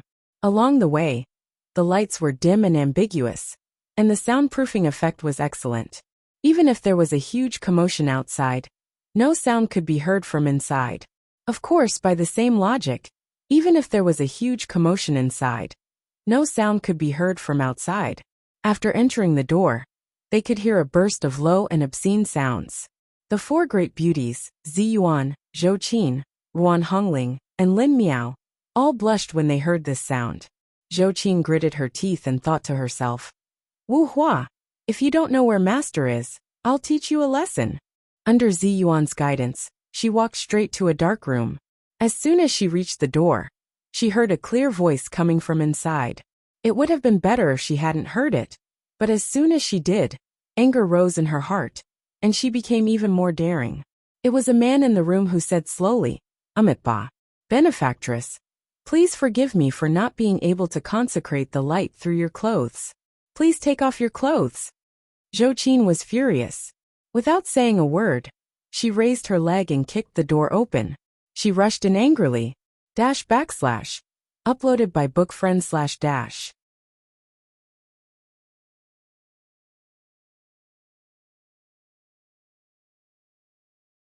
Chapter 902. Zhou Qin kicked the door open, and a scream came from inside. She took a closer look and saw an enchanting woman in the room looking at the door in panic. She was wearing a cheongsam, and her clothes had been pulled down to her chest, revealing a snow-white chest and a deep ravine. She was almost there. At this time, the light in the room was dim and ambiguous. This woman had amazing curves and was indescribably seductive. What a stunner! Zhou Qin rushed into the room angrily, and Zi Yuan, who was beside her, couldn't stop her. She felt a headache coming on. Inside the room, Wu Hua was looking at the door. When he saw Zhou Qin, he was stunned for a moment. Just as he was about to speak, he saw that Zhou Qin had already rushed up to him angrily. Zhou Qin resisted the urge to pick up Wu Hua. She gritted her teeth and sneered. Master Wu Hua, may I ask what you are doing here? Wu Hua seemed to have expected such a thing. He stood up calmly, bowed solemnly, and said, It turns out to be benefactor Zhou Qin. I haven't seen you for a long time. Please forgive me for my rudeness. I'm doing this for this benefactor. Zhou Qin said angrily, If you dare say that you are blessing her, I will slap you to death. Wu Hua paused for a moment, and then said, I'm doing this for this benefactor. Zhou Qin rushed to say, If you dare say that you are healing her through her clothes, I will slap you to death. Wu Hua's expression was strange. He glanced at the woman next to him, and then at Zhou Qin. He put his palms together, chanted the name of Buddha, and said, Amitabha lust. Zhou Qin rushed to say, Amitabha my ass. If you dare say that lust is emptiness and emptiness is lust, I will slap you to death. The corner of Wu Hua's eyes twitched. He looked at Zhou Qin helplessly and said, Benefactor, you haven't heard of. Unexpectedly at this time, Zhou Qin rushed to say again, Nonsense. If you dare say that wine and lust pass through your intestines and Buddha sits in your heart, I will. Before she could finish her words, Ruan Hongling next to her said in unison, I will slap you to death. After that, she burst into laughter with Lin Miao beside her. Wu Hua looked up to the sky and sighed. Benefactor Zhou, you can slap me to death. Although Zi Yuan felt that it was a little inappropriate, she couldn't help laughing when she saw Wu Hua, who was eloquent and had a painful expression on his face. However, she was calm after all. She pulled Zhou Qin's arm and motioned for her not to go too far. Then she said to Wu Hua, Master Wu Hua, it's really rude of us to come here. Why don't we go out and wait for you for a few minutes? Wu Hua waved his hand and said with a solemn expression, I'm purifying the secular world. What's there to be ashamed about? Zhou Qin was so angry that she laughed. She pointed to the side and said, Master Wu Hua, can you please put on your pants first when you talk seriously in the future? Wu Hua's expression froze for a moment, before returning to normal. He calmly put on his long pants and tidied up his clothes. Then he asked sternly, What business do you have with me? Zhou Qin snorted. Even if she wanted to ask for help, she didn't know what to say at this time. She really didn't believe that this monk could find Li Yundong. Zi Yuan no longer had any hope, but since she was already here, she had to take things as they were. She said softly, Master Wu Hua, aren't you proficient in karmic divination? You must be able to guess why we're here, right? Wu Hua glanced at them, then smiled slightly and said, You guys are inseparable from Junren Li. This time, you came here so abruptly, and benefactor Zhou ruined my plan. There must be something urgent. If I'm not wrong, Something must have happened to Junrenli. You want to ask me, right? Zi Yuan was stunned for a moment. Then she smiled appreciatively and said, Master Wu Hua is really smart. Yes, that's why we're here. As she spoke, she briefly told him what had happened. Then she asked anxiously and worriedly, Master Wu Hua, we have no idea what to do now. Please help us. Wu Hua smiled, put his palms together, and said, Ba, Junrenli is the reincarnation of Wisdom King. He won't die so easily. If he becomes a Buddha, it's impossible for us not to know. Zhou Qin said, Don't you think we know that? We just want to know where my master has gone. Aren't you proficient in karmic divination? I think you should know where my master has gone. If you can help us find him, I will definitely treat you well. Wu Hua smiled and said, If you don't slap me to death, this poor monk will be very satisfied. Zhou Qin snorted. Just as she was about to retort, she suddenly saw that the enchanting woman had already taken off her clothes. There seemed to be a tail flashing quickly under the hem of her dress. It was so fast that it looked like an illusion. If it weren't for the fact that Zhou Qin had cultivated to the Thunder Retribution realm, and had a pair of fiery eyes, she would have thought that she was hallucinating. Zhou Qin was stunned for a moment. When she raised her head to look at the woman, she saw that she had already hidden behind Wu Hua in panic. She wanted to see what was going on, but it was already too late. Zhou Qin was shocked and doubtful. What the hell is this monk doing? Is this woman a demon? Is she really avoiding evil and purifying? Even if she wants to purify, she doesn't need to be enlightened. Do you think you're the abbot of Shaolin Temple? However, at this time, Zhou Qin couldn't care less about this. She asked, Do you have a way? If you have a way, tell me quickly. I will definitely thank you later. Wu Hua smiled and said, It's the duty of us cultivators to help the righteous way. What's more, Junrenli has a deep relationship with our Buddhist sect. In addition, the calamity of the world has not been resolved, so I should help you. As he spoke, he turned back and whispered a few words to the woman behind him. Then he turned to Zhou Qin, Zi Yuan, and the others and said, Benefactors, please come with me. It's a little inconvenient for us to talk outside. The woman looked at Wu Hua reluctantly and said softly, Master, please come again next time. Wu Hua said with a serious face, Please rest assured, benefactor. I will definitely come again. Zhou Qin and Zi Yuan looked at each other awkwardly. No matter how they listened, it felt awkward. Zhou Qin coughed dryly, while Zi Yuan pretended not to hear it with a straight face. Just as they were about to go out, they saw a group of people rushing in from outside. It was the thugs from the sauna room. With the encouragement of Madame Sang, they had regrouped and were ready to come in and arrest the people. Zhou Qin frowned, sneered, and said in a low voice, They won't cry until they see the coffin. Then, she prepared to go up again. But at this time, Wu Hua smiled and said, Benefactor Zhou, everything in the world is a trick. Why do you care about them? As he spoke, he pinched his fingers together. After the thugs who had rushed and looked around for a while, they actually passed by them, as if they hadn't seen them at all. Zhou Qin was a little impressed by Wu Hua. She looked him up and down seriously, and the hope in her heart suddenly increased a little. After they left the fragrant red light district, Zi Yuan, Zhou Qin, and the others immediately breathed a sigh of relief. Wu Hua put his palms together and said, Benefactors, we are out now. Is there a quiet place for me to practice? Zi Yuan said, Master Wu Hua, why don't we go to the Taoist field on Mount Tianlong? It's quiet and remote there. Wu Hua smiled and said, It turns out to be the old place of the Fox Zen school. Well, where does the cause and effect begin? Naturally, it should be here. Zhou Qin saw that his words were full of deep meaning, and her heart moved slightly.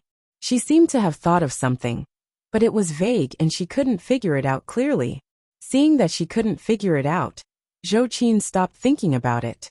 They soon arrived at the stone cave of the secret chamber of the Fox Zen school. Wu Hua looked around and nodded frequently, especially when he saw the big words written by the mystical silver fox on the stone wall.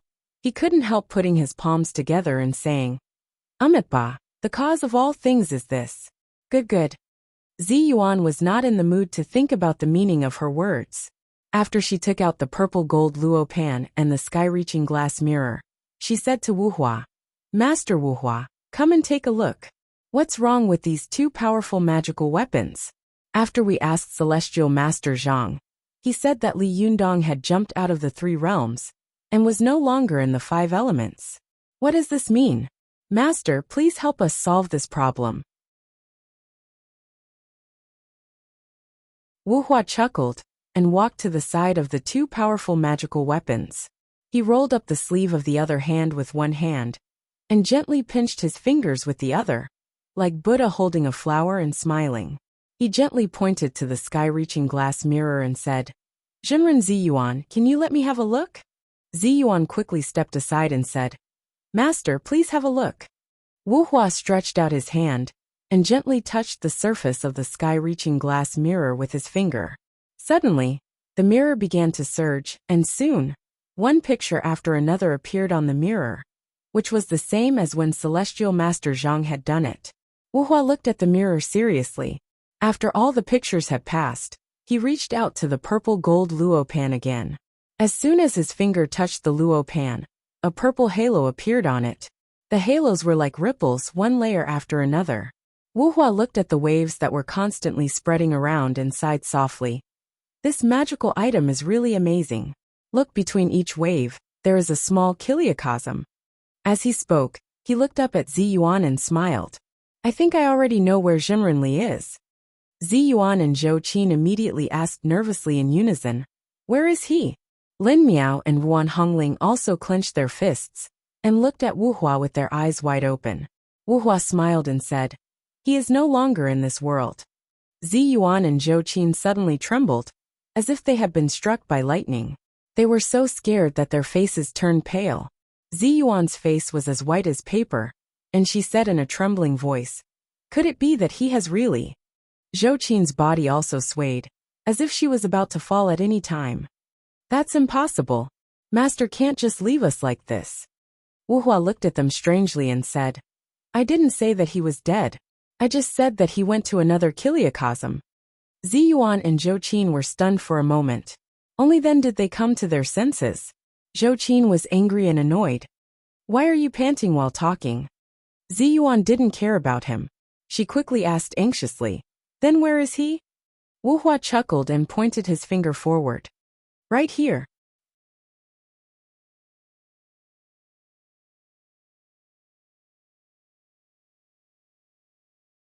Chapter 903. Wuhua pointed forward, but Ziyuan and Zhou Qin saw that he was pointing at the sky-reaching glazed mirror. The two of them looked at each other, and Ziyuan asked in confusion, Here? Wuhua smiled and said, That's right. Jinren Li has already jumped out of the 3 realms, and is no longer in the 5 elements. Naturally, he has gone to other small worlds. Buddha says that karma should end where it starts. Jinren Li and the mystical silver fox disappeared because of this powerful magical weapon, so we should naturally start from this powerful magical weapon. Ziyuan hesitated and said, Master Wuhua, I understand what you said, but there are 36,000 methods in Buddhism, and there are hundreds of millions of small worlds in Taoism. There are so many small worlds. Where can we find Li Yundong? Wuhua smiled, put his palms together and said, Amitabha, I need Jinren Ziyuan's help. He pointed to the sky-reaching glazed mirror and said, Jinren Ziyuan, please help me later. Mobilize your spiritual power and Jinqi to drive this powerful magical weapon. I will find a way to find where Jinren Li is, but I can't guarantee that it will be accurate. Ziyuan was skeptical, but there was no better way at the moment. She hesitated for a moment and said, Well, thank you, Master Wuhua. As she said this, she activated her Jinqi and flew into the air with the powerful magical weapon. Ruan Hongling and Lin Miao, who were next to her, saw that the mirror quickly cast a colorful divine light, shining straight on the ground. Wuhua nodded and said, Jinren Ziyuan, please shine this divine light here. As he said this, he pointed to the purple gold luo pan next to him. Ziyuan controlled the powerful magical weapon and shone the beam of light toward the purple gold luo pan. She saw that the beam of light was no different from before, but at this time, Wuhua stretched out his hand and pointed at the back of the purple gold luo pan. In an instant, the purple gold luo pan buzzed, and countless purple light waves suddenly rippled out, merging with the colorful divine light. Suddenly, the room was filled with brilliance, dazzling people. Wu Hua's fingers fluttered like a blooming lotus, while his other hand formed a palm. He said in an evil tone, "My heart contains the 10 Dharma realms. 1 Dharma realm contains the 10 Dharma realms, and the 100 Dharma realms. 1 world has 30 worlds, the 100 Dharma realm has 3,000 worlds. However, the mind is all Dharma, and all Dharma is the mind. It is neither vertical nor horizontal, neither one nor different. It is profound and solitary. It is not known by knowledge. It is not spoken by words." As he spoke, his eyes shone with a profound brilliance. His gaze was like a torch, as he pointed towards the ever-changing image of the sky-piercing glass mirror. Instantly, the stone chamber buzzed as though a bomb had exploded. The sound was oppressive, and the air trembled violently. Then, a rainbow halo appeared behind the amethyst gold luopan with a hissing sound. The halo was so dense that it looked like spilled paint, and couldn't be dissolved. At this time Wu Hua shouted, 3,000 worlds, 1 billion mortal worlds open! Suddenly, the colorful halo was pulled apart, and a huge black hole appeared in the middle. Black mist could be faintly seen spinning and twisting in the black hole. It was so deep that it was bottomless. Ziyuan and Zhou Qin knew that Wu Hua was proficient in the predestination art, but they didn't know that he was more proficient in the heavenly eye art, one of the 6 great magical powers of Buddhism. The so-called heavenly eye art meant that one could see the cause and effect of the 3 lives of all living beings, as well as the place of reincarnation in the cycle of life and death.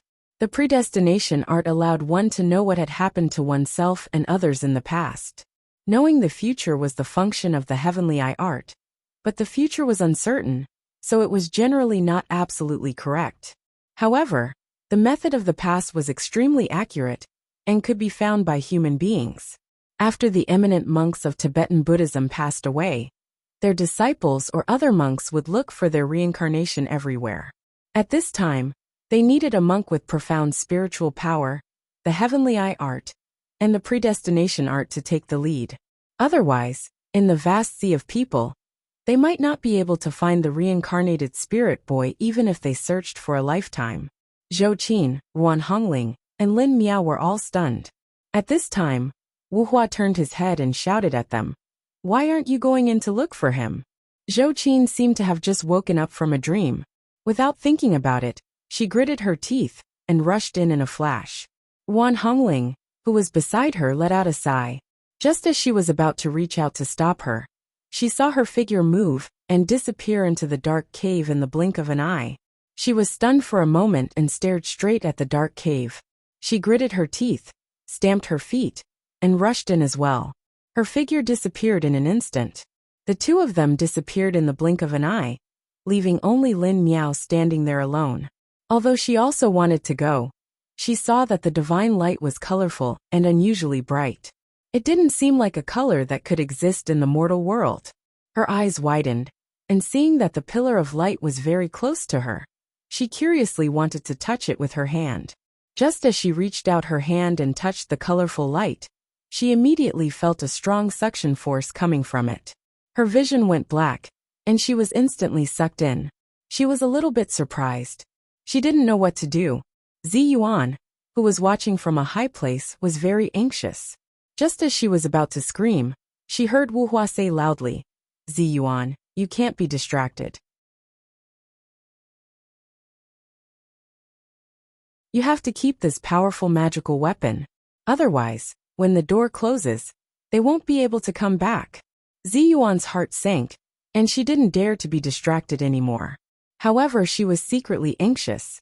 She didn't know where Zhou Qin and the others had gone, whether they would meet Li Yunyang, and whether they could come back together. At this time, the cultivators of various sects in Japan were rushing to Tianan City in great numbers, for the sake of Ise Shinguang and Ise Chmian of the Ise Shinto. Unlike the last time, this time, only 1 or 2 people from each sect in the Japanese cultivation world had come. Basically, all of them were people who were good at politics and had a good relationship with both sides. Last time, they had come to China to fight PK, Naturally, they had sent out all their elites. It was fine as long as they could fight. The more trash like Takahashi Masashi the better. But this time things were different. This time they were not here to fight. They were here to see the reincarnated Wisdom King. If a few more trash like Takahashi Masashi came, they would anger Wisdom King. That would not be good.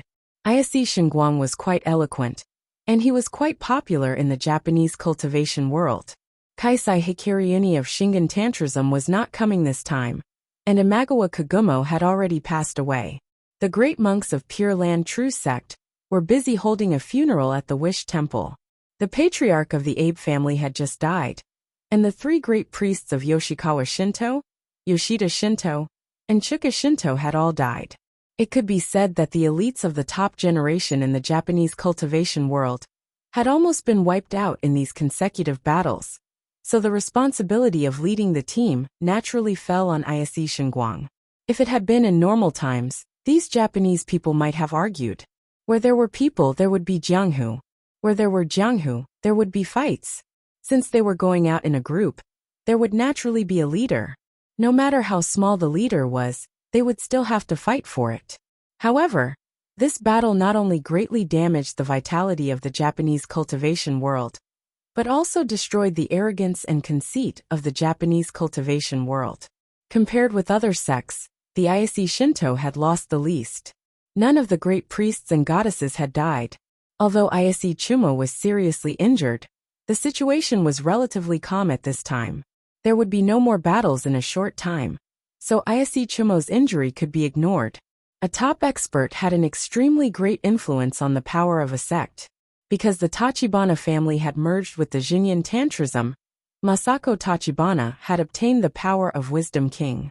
As a result, the Tachibana family had once ruled the Japanese cultivation world for 10 years. The Jinyan Tantrism had also risen along with it, surpassing the Tiantai sect, and becoming the second largest cultivation sect in Japanese Buddhism. Therefore, it could be said that Ayase Shinguang led the team out this time. The Japanese people were utilitarian and practical. If the other party was stronger than them, they would shrink into a ball and endure humiliation. If they were stronger than the other party, they would ride on the other party's neck and defecate. The Ayase Shinto was originally one of the top sects in the Japanese cultivation world. After this battle, it was even more outstanding. The two top masters were well preserved. Ayase Shinguang and Ayase Chumo, both of whom respectively Yunyang very much in their daily words and deeds, could be regarded as pro-China. Therefore, on this trip, the Japanese people were extremely polite, and there were also some Japanese consortiums that had close ties with the religious world. There were 10 consortiums in the United States, namely Rockefeller, Morgan, First Citibank, DuPont, Boston, Mellon, Cleveland, Chicago, California, and Texas. There were also 6 consortiums in Japan, namely Mitsubishi, Mitsui, Sumitomo, Fuji, Daiichi, and Sanwa. In fact, these consortiums controlled the economic and political lifelines of their respective countries, and even the economic lifelines of the world. They were very powerful. On the surface, these 6 consortiums did not have much contact with the various cultivation sects in Japan, but in fact, these large consortiums had branches of medium-sized consortiums. These medium-sized consortiums had a very close relationship with the various cultivation sects in Japan. It could even be said that many people in these cultivation sects were their worshippers. If there was anything wrong with them, they would go to treat them or become mages. If there was anything unfair, they would even directly act as thugs. The 2 consecutive defeats of the Japanese cultivation world not only shocked the cultivation world, but also affected the forces of these consortiums, which made the big shots of these consortiums extremely shocked. The cultivators went to China to worship the Akalanatha. They were unwilling to be left out, so they followed the cultivators of various sects to China. They wanted to see what the reincarnated Wisdom King, who was famous in Japan, looked like. Did he have 3 heads and 6 arms as the rumor said? But when they ran to Tianan City in China, they found that the Akalanatha had already left. But when Ayase Shinguang and the others asked where Li Yunyang had gone, how could the little foxes who stayed at home tell them? This time, the Japanese came excitedly, and everyone was disappointed. But they reacted quickly, and soon remembered that the reincarnated Wisdom King had opened a tea house with Desanxian in the downtown of Tiannan City. If they went there, they might be able to find him in person.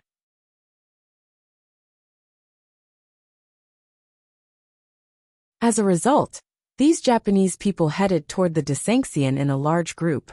Yesterday, there was a sudden power outage. After waiting for a while, there was no electricity, so he went straight to bed. When he got up in the morning, he hurriedly finished this chapter.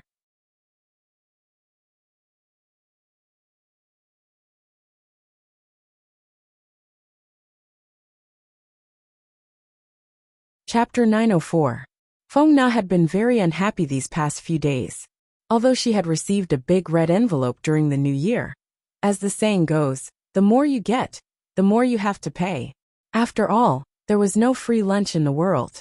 After Li Yundong's Desanxian opened a branch in Tiannan City, its business became increasingly prosperous. With its unique business methods and genuine immortal tea skills, coupled with Chen Wankai and the others sparing no effort in pursuing it, Desanxian maintained a unique leading position in the tea business in Tiannan City, which was like a swarm of bees. However, in any industry, if one party was too outstanding, it would be easy to be envied, excluded, or even suppressed. Especially when a business could generate high profits, all kinds of conspiracies and sinister methods would be derived from it. Although Li Yundong had a deep background in Tiannan City, Zhou Qin was by his side to protect him, and Chen Wankai had just become a disciple. This could not stop Li Yundong from not showing up all day long, and he could not stop people with poor eyesight from having some crooked ideas all day long.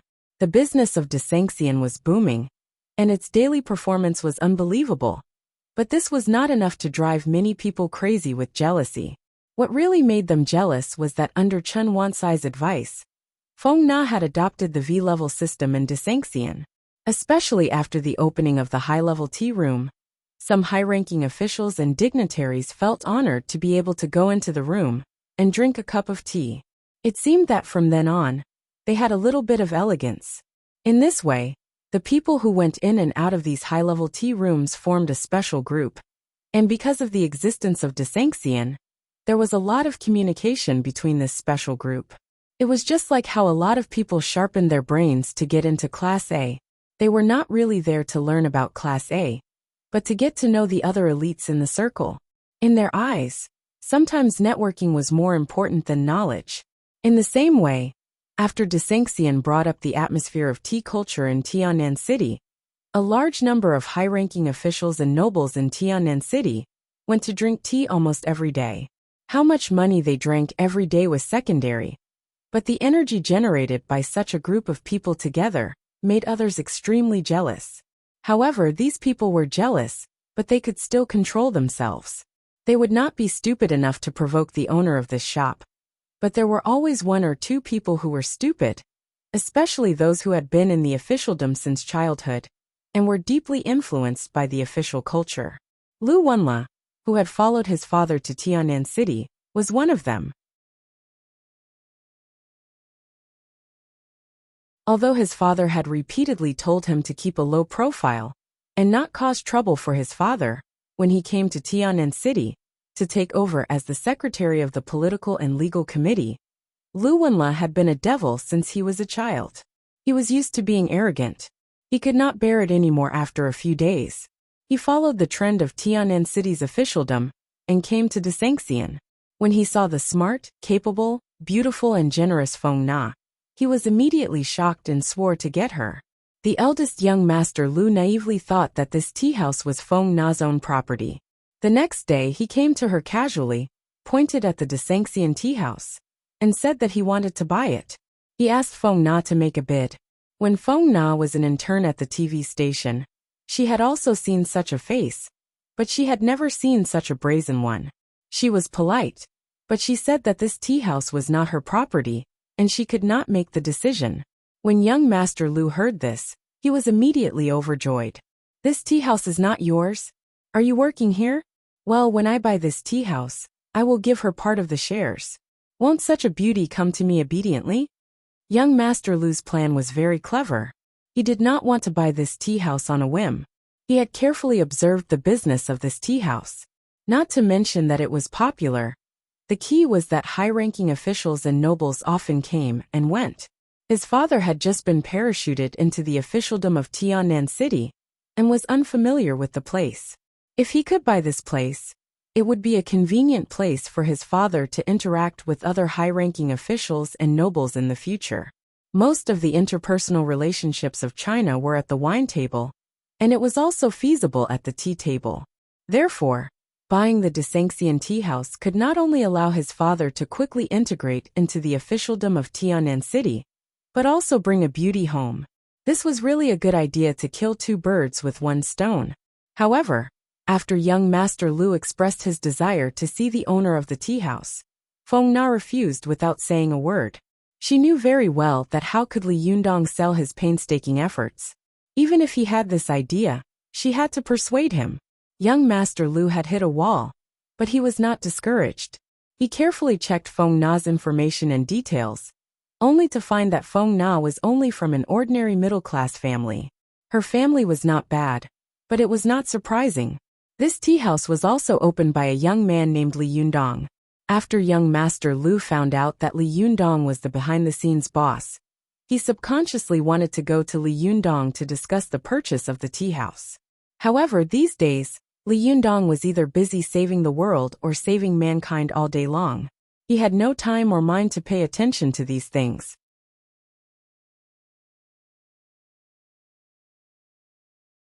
Because he often had to meditate or fight with others, he usually did not take his mobile phone with him. Otherwise, when he was deep in meditation or in the fierce and anxious period of fighting with others, he would be distracted by a phone call at this time. Young Master Lu had been looking for Li Yundong's whereabouts for a few days, but he had not found any trace of him. He thought that Li Yundong was hiding from him. He sneered at the courage of this behind-the-scenes boss, and subconsciously wanted to find some people to mess with him. However, a crown prince like eldest young master, Lu might be arrogant and supercilious in daily life, but his starting point was much higher than that of ordinary people.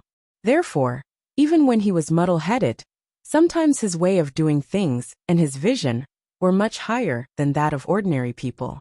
Although the eldest young Master Lu was arrogant, he still had to find out his opponent's background. But it would be better if he didn't find out. Once he did, he was shocked. Oh my God, it turns out that he also has a strong background. Young Master Lu suddenly felt a little embarrassed. He had just patted his chest and boasted to the beauty. If he stopped at this time and the news spread, how could he stay in Tiannan City? Young Master Lu's father was the secretary of the Political and Legal Committee, which was a key position in the government department. He was a leader with real power and had a very high status. Although he was sent here by air, there would always be some people who wanted to curry favor with him. Therefore, young Master Lu was naturally the target of the people below him. Young Master Lu usually went out with a lot of people around him. With a casual word, someone would be willing to help him. It was too easy to get a person, especially a person with property. Young Master Lu had been in the officialdom since he was a child. He knew that the best way to deal with the Desanxian was to start from the aspect of health, and it was naturally the Sanitary Bureau that was in charge of health. In order to cover up, young Master Lu could not rush into the Sanitary Bureau and say that he wanted to deal with the Desanxian. He quickly found the Health and Epidemic Prevention Station, the Center for Disease Control and Prevention, and other units under the Sanitary Bureau. The leaders of the departments above might not necessarily give him face. After all, they were all famous people, but when the people below him saw him, as long as they recognized him, how could they not be polite? What? Young Master Lu is in trouble? Leave it to me. I promise to do it properly for you. Therefore, after a meal, a few glasses of wine, and with the instigation of young Master Lu, a few hotheads swaggered to the door drunk. After all, Feng Na had just graduated from college. How could she know the complexity of society and the sinister nature of people's hearts? In the land of the Celestial Empire, There were 10,000 reasons for officials to punish the people. If they wanted to punish a business, there were 1,000,000 reasons. Especially in the health industry, although there was an operating standard for whether the industry was clean or not. No matter how standard it was empty talk when it was carried out by King people. These people from the epidemic prevention station swaggered to the desanxion station and walked around the store. When they came out, they said that the health and safety of the store were not up to standard and needed to be closed for 3 months. This time, Feng Na was dumbfounded. When she took over the desanxion, it was when the business of the desanxion began to improve. At this time, many officials in Tiannan City had attended the opening ceremony of the desanxion, so they all bought the store. She had never been involved in these things. Even if she had a supply of goods, or was forced to contact these people because of other disputes, she had been given the green light all the way, and no one had made things difficult for her. But at this time, when she suddenly encountered someone who wanted to clean up the desanxion, Feng Na was suddenly at a loss. As the saying goes, the king of hell is easy to see, but the little ghosts are difficult to deal with. The ones who were really working were these ordinary law enforcement officers, who usually looked inconspicuous. These people usually had unfathomable connections. If they didn't want the hygiene of a store to pass the standard, they could even find problems in a 9-star restaurant, let alone the desanxion. Feng Na had never encountered these things before, and she didn't know what to do. She could only watch these law enforcement officers drag their tea and tea sets away. This really made the round-faced beauty so angry that she gritted her teeth behind her back. The female shop assistants in the store were also panicking. They said at the same time, "What should we do? Feng Na, what should we do?" Feng Na didn't know what to do, but Cheng Cheng reacted quickly. She blurted out, "Nana, what are you waiting for? Hurry up and find Li Jiandong." Feng Na felt as if she had just woken up from a dream. She immediately grabbed her cell phone and dialed the number. However, no one answered the phone. Cheng Cheng saw that no one was answering the phone, so she said, "Call Zhou Qin." Feng Na immediately called Zhou Qin again, but no one answered.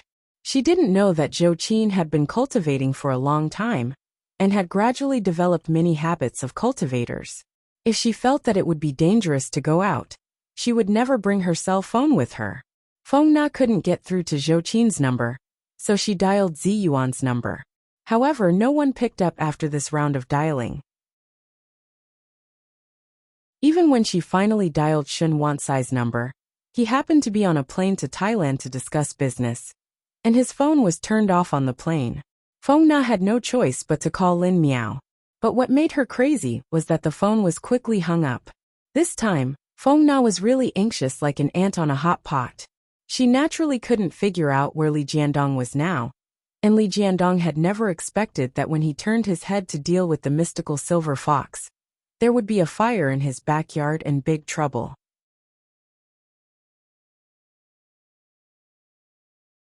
Chapter 905. As the saying goes, a cat has its own way, and a mouse has its own way. The tricks in China's officialdom could not be finished in a few days and nights.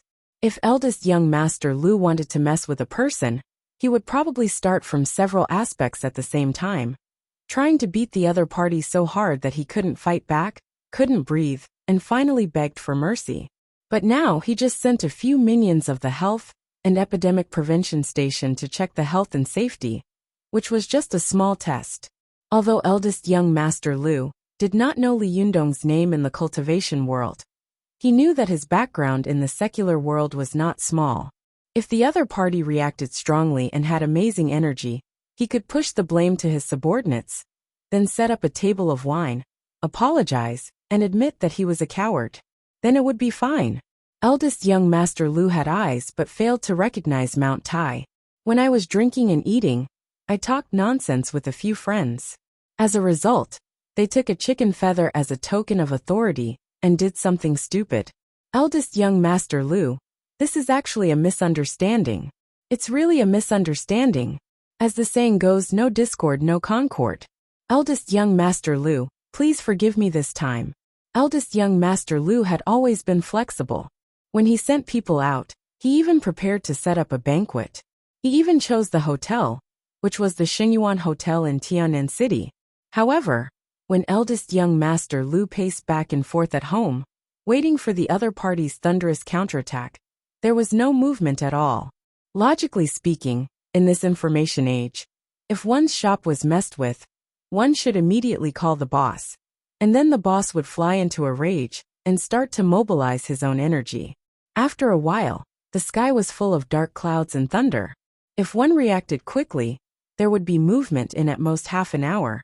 And if one reacted slowly, it would not take more than an hour. However, eldest young master Lu waited at home for nearly 2 hours, but there was no movement at all. It was so quiet that it was unreasonable. Even if a common person was messed with, the other party would still make a scene. There was no reason for the other party to be so quiet after messing with such a tough guy, right? Could it be that I misjudged him? Is he a weakling?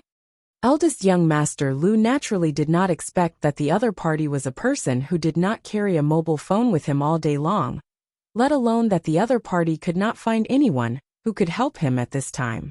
Under this strange combination of factors, he could not help but come to a conclusion.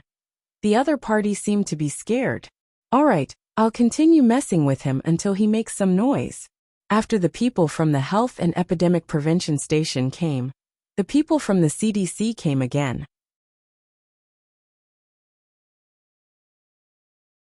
This time, the people who came were wearing white coats and masks. It was as if they were the biological and chemical troops who came to check for virus weapons. It scared the little girls and waiters in the tea house so much that their faces turned green. Feng Na was so angry that her eyes turned black, and she almost fainted. She went up to reason with them, but they beat around the bush and played rogue with her. When Cheng Cheng threw caution to the wind and went forward to act wildly, the other side went back to reason with them with a straight face. They were really officials with 2 mouths, but not ordinary people at all. After the group of people left for a while, the people in the nearby shops and onlookers looked at the Desanxian in a different way. They all pointed at the Desanxian. Feng Na's heart was bleeding with hatred. At this time, she really had a feeling that she couldn't call out to anyone. Where on earth had Li Yundong gone? She was really anxious. Li Yundong is a mysterious guy. Where on earth did he go? Feng Na's mobile phone was almost broken. In the end, she wanted to smash it. Seeing that it was not a good thing, she gritted her teeth and said, "No, I'll go to the sanitary bureau by myself. I don't believe that there is no reason in this world." Cheng Cheng quickly grabbed her and said, "Nana, don't go. It's obvious that someone is messing with us. Think about it. Did we offend someone?" Feng Na was stunned. After all, she came from a good family and could not understand so many sinister people. She did not immediately think of the darkest side of things. Now that Cheng Cheng reminded her, she suddenly came to her senses. She turned her head and looked at Cheng Cheng, blurting out, "It can't be Lu Wenla, can it?" Cheng Cheng clapped her hands and immediately said, "It must be him." It would have been better if she hadn't said this. As soon as she said this, the 2 women felt that it must be Lu Wenla's doing. At the beginning, this guy had been so fierce, and now it seemed that he had fulfilled his promise. If Li Yundong was still there, they naturally wouldn't have to worry about such a thing. But the problem was that Li Yundong was not there now, so the 2 of them, who had no background, really had a big headache and were in a mess. Feng Na thought for a moment, picked up her small bag, stood up, and was ready to go outside. She said, "I'm going to find Lu Wenla." Cheng Cheng's face changed. "Are you crazy? Isn't this like a sheep walking into a tiger's mouth?" Feng Na stamped her feet and said, "This won't work, that won't work. What on earth do you want?" Cheng Cheng gritted her teeth and said, "Why don't we just close for a few days and wait until we get in touch with Li Yundong? Anyway, you can't go to Lu Wenla. Otherwise, even if Lu Wenla stops, what will he do when Li Yundong comes in the future? Do you accept this favor or not? Do you want to go against him, or what?" Although Feng Na's experience was shallow, she was also a smart person. After being reminded by Cheng Cheng, she immediately came to a realization. If she went and Lu Wenla gave up, then she would owe him a favor. although it was very likely that this matter was caused by Lu Wanla. This kind of thing absolutely could not be said. Otherwise, if they shed all pretense of cordiality, then something even more terrible would happen. Once she owed a favor, how could she return it in the future? Pay a debt of love with her body? Bah, he should look in the mirror. No matter how she thought about it, in the end, this debt would still fall on Li Yundong's head. Therefore, Feng Na knew that she absolutely could not go. Feng Na sighed and sat down in frustration. She pressed her hand to her forehead and said in a low voice, "Forget it. Let's close the door first. Everyone should rest for the next few days." Some of the female students, who had not yet realized the seriousness of the situation, said anxiously, "Nana, if we don't open the door for a day, we will lose a lot of money." At this time, Cheng Cheng turned her head and said angrily, "Money, money. All you think about is money. It's not like we don't owe you a penny. What are you afraid of?" The girl who had spoken before suddenly blushed. The girl next to her couldn't stand it anymore, so she said, "That's not true. Nana, Li Yundong has been so kind to us. We have long regarded Desengxian as one of us and another home. Now that we see such a situation, we all feel bad in our hearts." At this time, Feng Na also stood up to smooth things over. She forced a smile and said, "Let's not talk about it. Let's take a few days off and wait for Li Yundong to come. Just take it as a holiday to make up for the new year." For a moment, everyone was in a low mood, but there was no good way, so they scattered in all directions. Just as they were about to leave and Feng Na and Cheng Cheng were about to close the door, they saw a group of people outside. Most of them were in suits. The man in the lead walked over and said in a non-standard Chinese accent, "Excuse me, is this Desengxian?" Cheng Cheng was in a bad mood. She opened her mouth and said rudely, "Don't you know how to look up at the plaque?" Feng Na immediately pulled her and glared at her. Then she turned back and said politely, "Yes, do you want tea? Unfortunately, today is the closing day of the shop. Can you come back another day?" Closing day. The man in the lead was none other than Isi Xinguang. He looked around strangely and saw that all the other shops were bustling, but the Desengxian was about to close. Isi Xinguang felt strange in his heart, but he didn't think too much about it. He asked with a smile, "Is Wisdom King here?" "Wisdom King?" Feng Na was stunned and asked in confusion, "Who is Wisdom King?" A girl next to Isi Xinguang suddenly rushed to say in an even more non-standard Chinese accent, "It's Li Yundong. Is he here?" This girl was one of the representatives of the Chaebol, who had come with the Japanese cultivation group. She was the heiress of the Tanaka Group, a medium-sized consortium under the Mitsui Consortium. It was said to be a medium-sized consortium, but in fact, it was equivalent to the Mitsui Group. If this consortium was placed in any country, it would be a giant. The power of this consortium radiated to the business circles, political circles, gangs, and religious circles of Japan. They even manipulated the Japanese elections behind the scenes. This girl's name was Tanaka Misa, and she was the fourth heir of the Tanaka family. In the future, she would be in charge of inheriting the food business of the Tanaka Consortium. Their family had always believed in Isi Shinto, and she was very beautiful. She had a very close relationship with the goddess Isi Chuyen. She often visited the Isi Grand Shrine, and often drank tea and ate with Xinguang and Chuyen. Their family had been worshipping the Isi Shinto for generations, so the relationship between the two was very close. Therefore, when Xinguang and Chuyen talked about Taoism, they did not avoid this Miss Tanaka at all. When Tanaka Misa heard that they were going to visit a person in China, and that their words were full of praise for this person, she couldn't help but be very curious. She knew that Isi Chuyen was famous for being arrogant, and had no respect for anyone. Isi Xinguang looked sloppy on the outside, but in fact he was reserved and conceited. It was not easy for him to praise a person. But at this time, when she heard the two of them praise Li Yundong like a flower, she couldn't help but be very curious. When she went back to investigate, she found out what earth-shattering things Li Yundong had done. He had single-handedly defeated the joint attack of the Japanese cultivation world, and then defeated the arrogant Tamamo, with Su Yi, the three immortals, and the cultivators of the cultivation world of China and Japan? No matter how smart a woman in the world was, no matter how high her status and background was, it was inevitable that she would be curious when she encountered such a thing. Tanaka Misa was also a beautiful young girl. After spending a long time with Ayase Trien, it was inevitable that she would feel that all men in the world were dirt. She felt that no man could catch her eye. But at this time, Li Yundong had appeared, and he was very young and handsome. God, how could I, Tanaka Misa, only know about such a legendary figure today? No, I have to go and have a look. So, she followed him, and even learned a few words of China at the last minute. When she asked this question, Feng Na was stunned for a moment. Then, she shook her head and looked a little sad. No, he is not here. Ah! The Japanese were suddenly stirred up. What? We came here from thousands of miles away. It's fine if we can't see Wisdom King himself at the door of his house. But we can't even see him here? Tanaka Misa was even more disappointed. She immediately asked, Are you one of the three immortals? It took Feng Na a lot of effort to understand the meaning of her half-baked China language. She said blankly, One of the three immortals? Are you referring to the sixth system in this shop? Tanaka Misa felt that her conversation with this girl was a little out of place.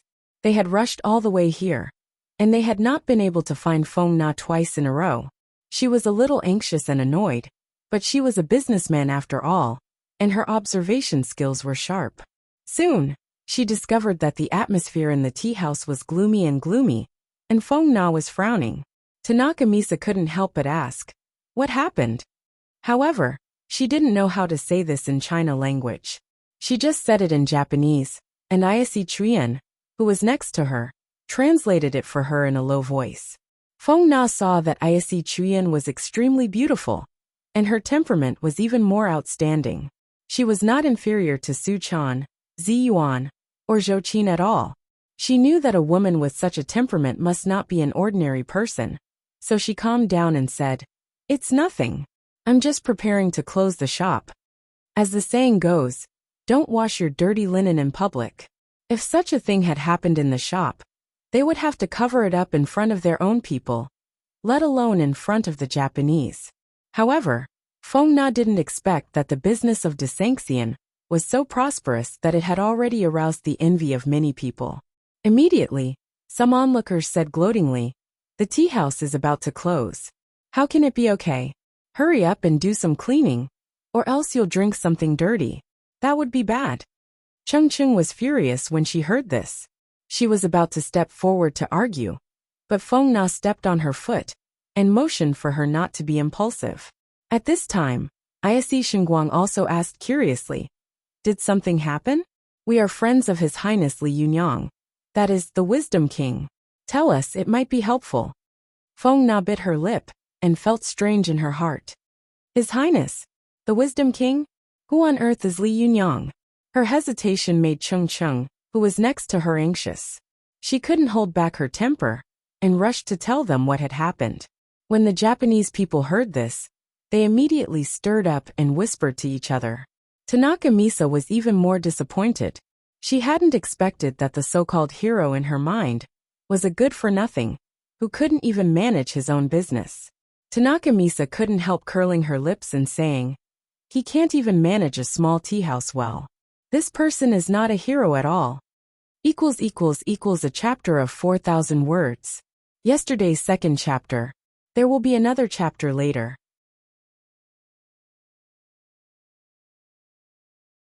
Chapter 906. In the eyes of people like Tanaka Misa, such a big shot who could shake the cultivation world of China and Japan, couldn't even protect a small tea house, and had been sealed by a group of the most ordinary law enforcers. If this happened in Japan, it would be a big deal. Ayase Trien, who was standing to one side, suddenly scolded her in a low voice. Misa! Tanaka Misa snorted inwardly, turned her head, and said in Japanese, Isn't it? Trien, if this reincarnated Wisdom King is really as powerful as you say, why can't he even protect a tea house? Ayase Trien also felt a little strange, but she was a little displeased. This is China, not Japan. Don't be rude. Only then did Tanaka Misa stop talking. But she just muttered in her heart, with a disapproving look on her face. At this time, Ayase Qian turned to Xinguang and said, "Xinguang Jun, what should we do now?" Ayase Xinguang hadn't expected that they would encounter such a thing on this trip to China, to worship the immovable Wisdom King. He pondered for a while and said, "It's not good for us to interfere in the internal affairs of China. However, we have to find Wisdom King as soon as possible and tell him about our affairs and what happened here as soon as possible." Ayase Qian nodded gently and said, "That's right, but where could Li Yundong be?" Xinguang thought for a moment and said, "Find him. We must find him." After that, he looked around and said with a sigh, "I didn't expect Wisdom King to be in such trouble. He must be in a very difficult and dangerous situation now."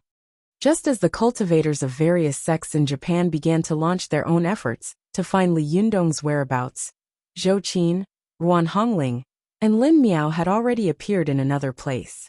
The moment Zhou Qin got into the black hole, she felt that she was wrapped in a huge mass of energy. It was dark all around her, as if she was in the vast ocean, being thrown up by the stormy waves and then falling heavily. After an unknown period of time, Zhou Qin suddenly felt that her surroundings were bright and dazzling. When she squinted and slowly opened her eyes again, she found herself in a strange place. He was no longer in a sealed cave, nor was he in a bustling city. Instead, he was in a lush forest. The forest was extremely dense. At first glance, Zhou Qin felt as if she was in a green sea. The shortest tree was more than 10 meters high. It was as if she had returned to the primeval forest. Under the towering trees, there were flowers and grasses of different colors. She couldn't even name them. Zhou Qin looked around in bewilderment and couldn't help shouting, "Master! Master, where are you?" But after shouting for a while, he could only hear the echoes of his voice echoing throughout the empty valley.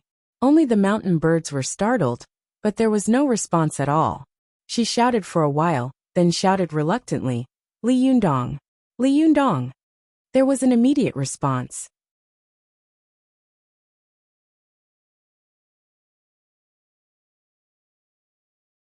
A voice came from the other side of the valley. "Zhou Qin?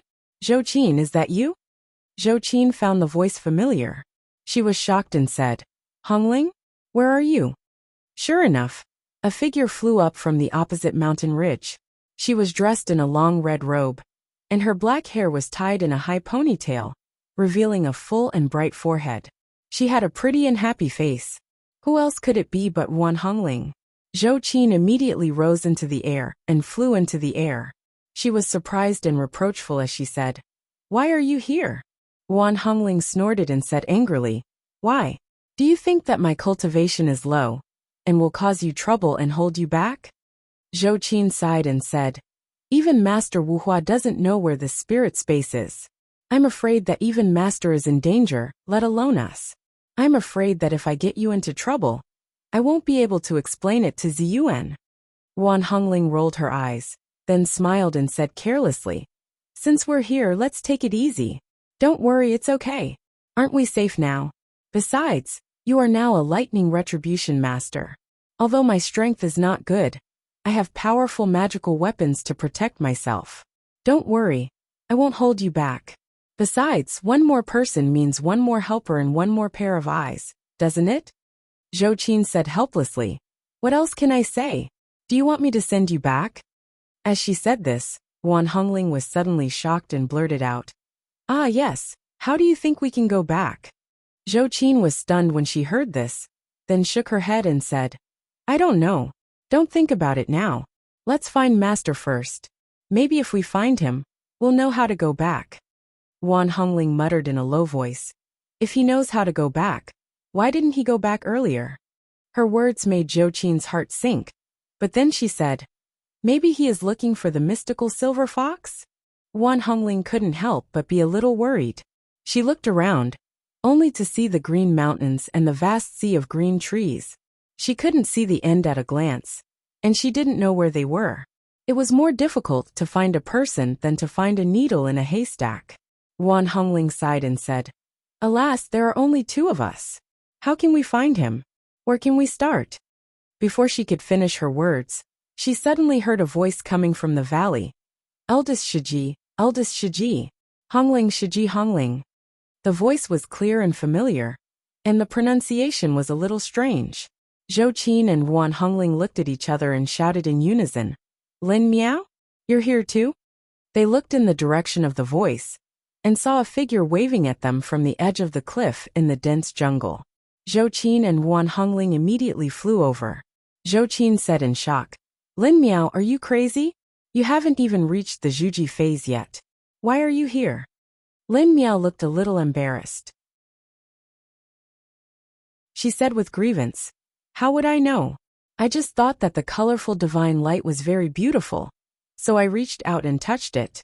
When I opened my eyes again, I was already here. Zhou Qin didn't know whether to laugh or cry. She stamped her feet and said, Alas you, what do you want me to say? Wan Hongling chuckled and said, Well, there's one more person to help us look for him.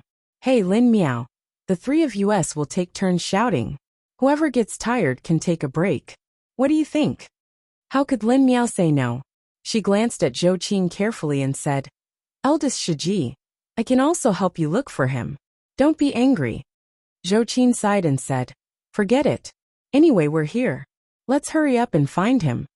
The three of them discussed for a while, and then Zhou Qin and Wan Hongling flew in the air with Lin Miao, shouting and looking for him. However, there were mountains everywhere. They didn't know how long they had been flying before they reached a flat ground. The three of them shouted for a long time, but they didn't even see a ghost, let alone a figure. At this time they landed on the ground. Even though Zhou Qin's cultivation was relatively high, her mouth was a little dry. She looked around and couldn't help but feel at a loss. In such a big and strange world, where could they find him? Although Wan Hongling's cultivation was higher than Lin Miao's among them, her foundation was the worst. She was so tired that she was panting like a dog. She put her hands on her knees and said, Zhou Qin, take a rest. I'm so tired. My throat is sore from shouting.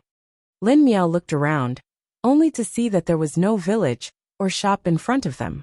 Behind them was a rolling mountain range, but in the distance was a boundless plain. She really didn't know where the end was. Lin Miao was secretly worried. After looking around carefully, she suddenly pointed to the ground and said, Look! Zhou Qin and Wan Hongling looked down and saw Lin Miao pointing to a wheel mark on the ground. Wan Hongling exclaimed, There's a wheel mark? But this mark looks like a bicycle? As she said this, she squatted on the ground and carefully looked at the lines on it. Then she raised her head and said strangely, No, the tires of a bicycle have patterns. This one is neat and smooth like. At this time Zhou Qin said, Like the wheel mark of an ox cart or a carriage. Wan Hongling hurriedly said, Yes, no matter what kind of car it is, there is a wheel mark, which means that there is someone. Let's follow this wheel mark all the way. I'm sure we can find him. Once we find him, we can ask about his whereabouts. Zhou Qin couldn't help showing a happy expression and praised, Yes, what you said makes sense. Lin Miao also said happily, Then let's hurry up. The three women's spirits were roused, and they immediately pulled themselves together, following the wheel marks to chase after it. They chased all the way, but they didn't know how long they had been chasing. They only felt that when the sun was burning, they were a little exhausted. Even Zhou Qin, who had always been mentally tough, couldn't bear it anymore. When she was about to give up, she suddenly saw a small black spot in the distance. Zhou Qin looked over and saw that the black spot looked like a city. She was overjoyed and quickly said, Come on, look over there. Wan Hongling and Lin Miao looked up and were overjoyed. They gathered all their remaining strength and rushed straight to the place where the city was. At this time, they seemed to be very close, but they had been flying for a long time. When they landed and walked all the way to the foot of the city, they were suddenly stunned. In front of them was an incomparably huge and majestic city. The city walls were more than 50 meters tall, and the city walls stretched out in all directions, as if they were going to extend to the end of the world. On the east side of the city walls, there were 9 huge arches. The one in the middle was the largest, more than 10 meters tall, and wide enough for 10 horses to pass through at the same time. At the entrance of the city stood a towering stone statue, more than 30 meters tall. This stone statue was a scene of a tall and sturdy man fighting bare-handed with a lion and a fierce tiger. The scene was very lifelike, and it looked as if it was alive. Zhou Qin walked to the city gate and saw that there were people coming and going everywhere.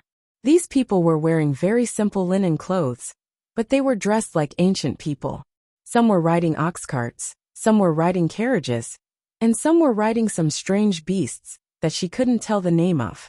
These people gathered together like a trickle, flowing from all directions into this majestic city. Although she was a strange woman with high cultivation, standing in front of this majestic city, she suddenly felt that she was as small as an ant.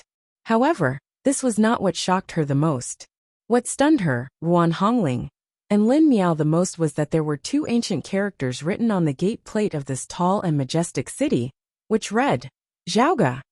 There was still one more chapter in the afternoon or evening, but it should be in the afternoon. You're tuning in to the Li Mei's Sword of Destiny YouTube channel. We're so grateful for your support, and don't forget to subscribe to join us on this incredible journey through captivating stories. Your generosity through donations truly makes a world of difference, as it's the primary source of revenue that allows me to expand and enhance this channel for you. Thank you from the bottom of my heart for being a part of this adventure.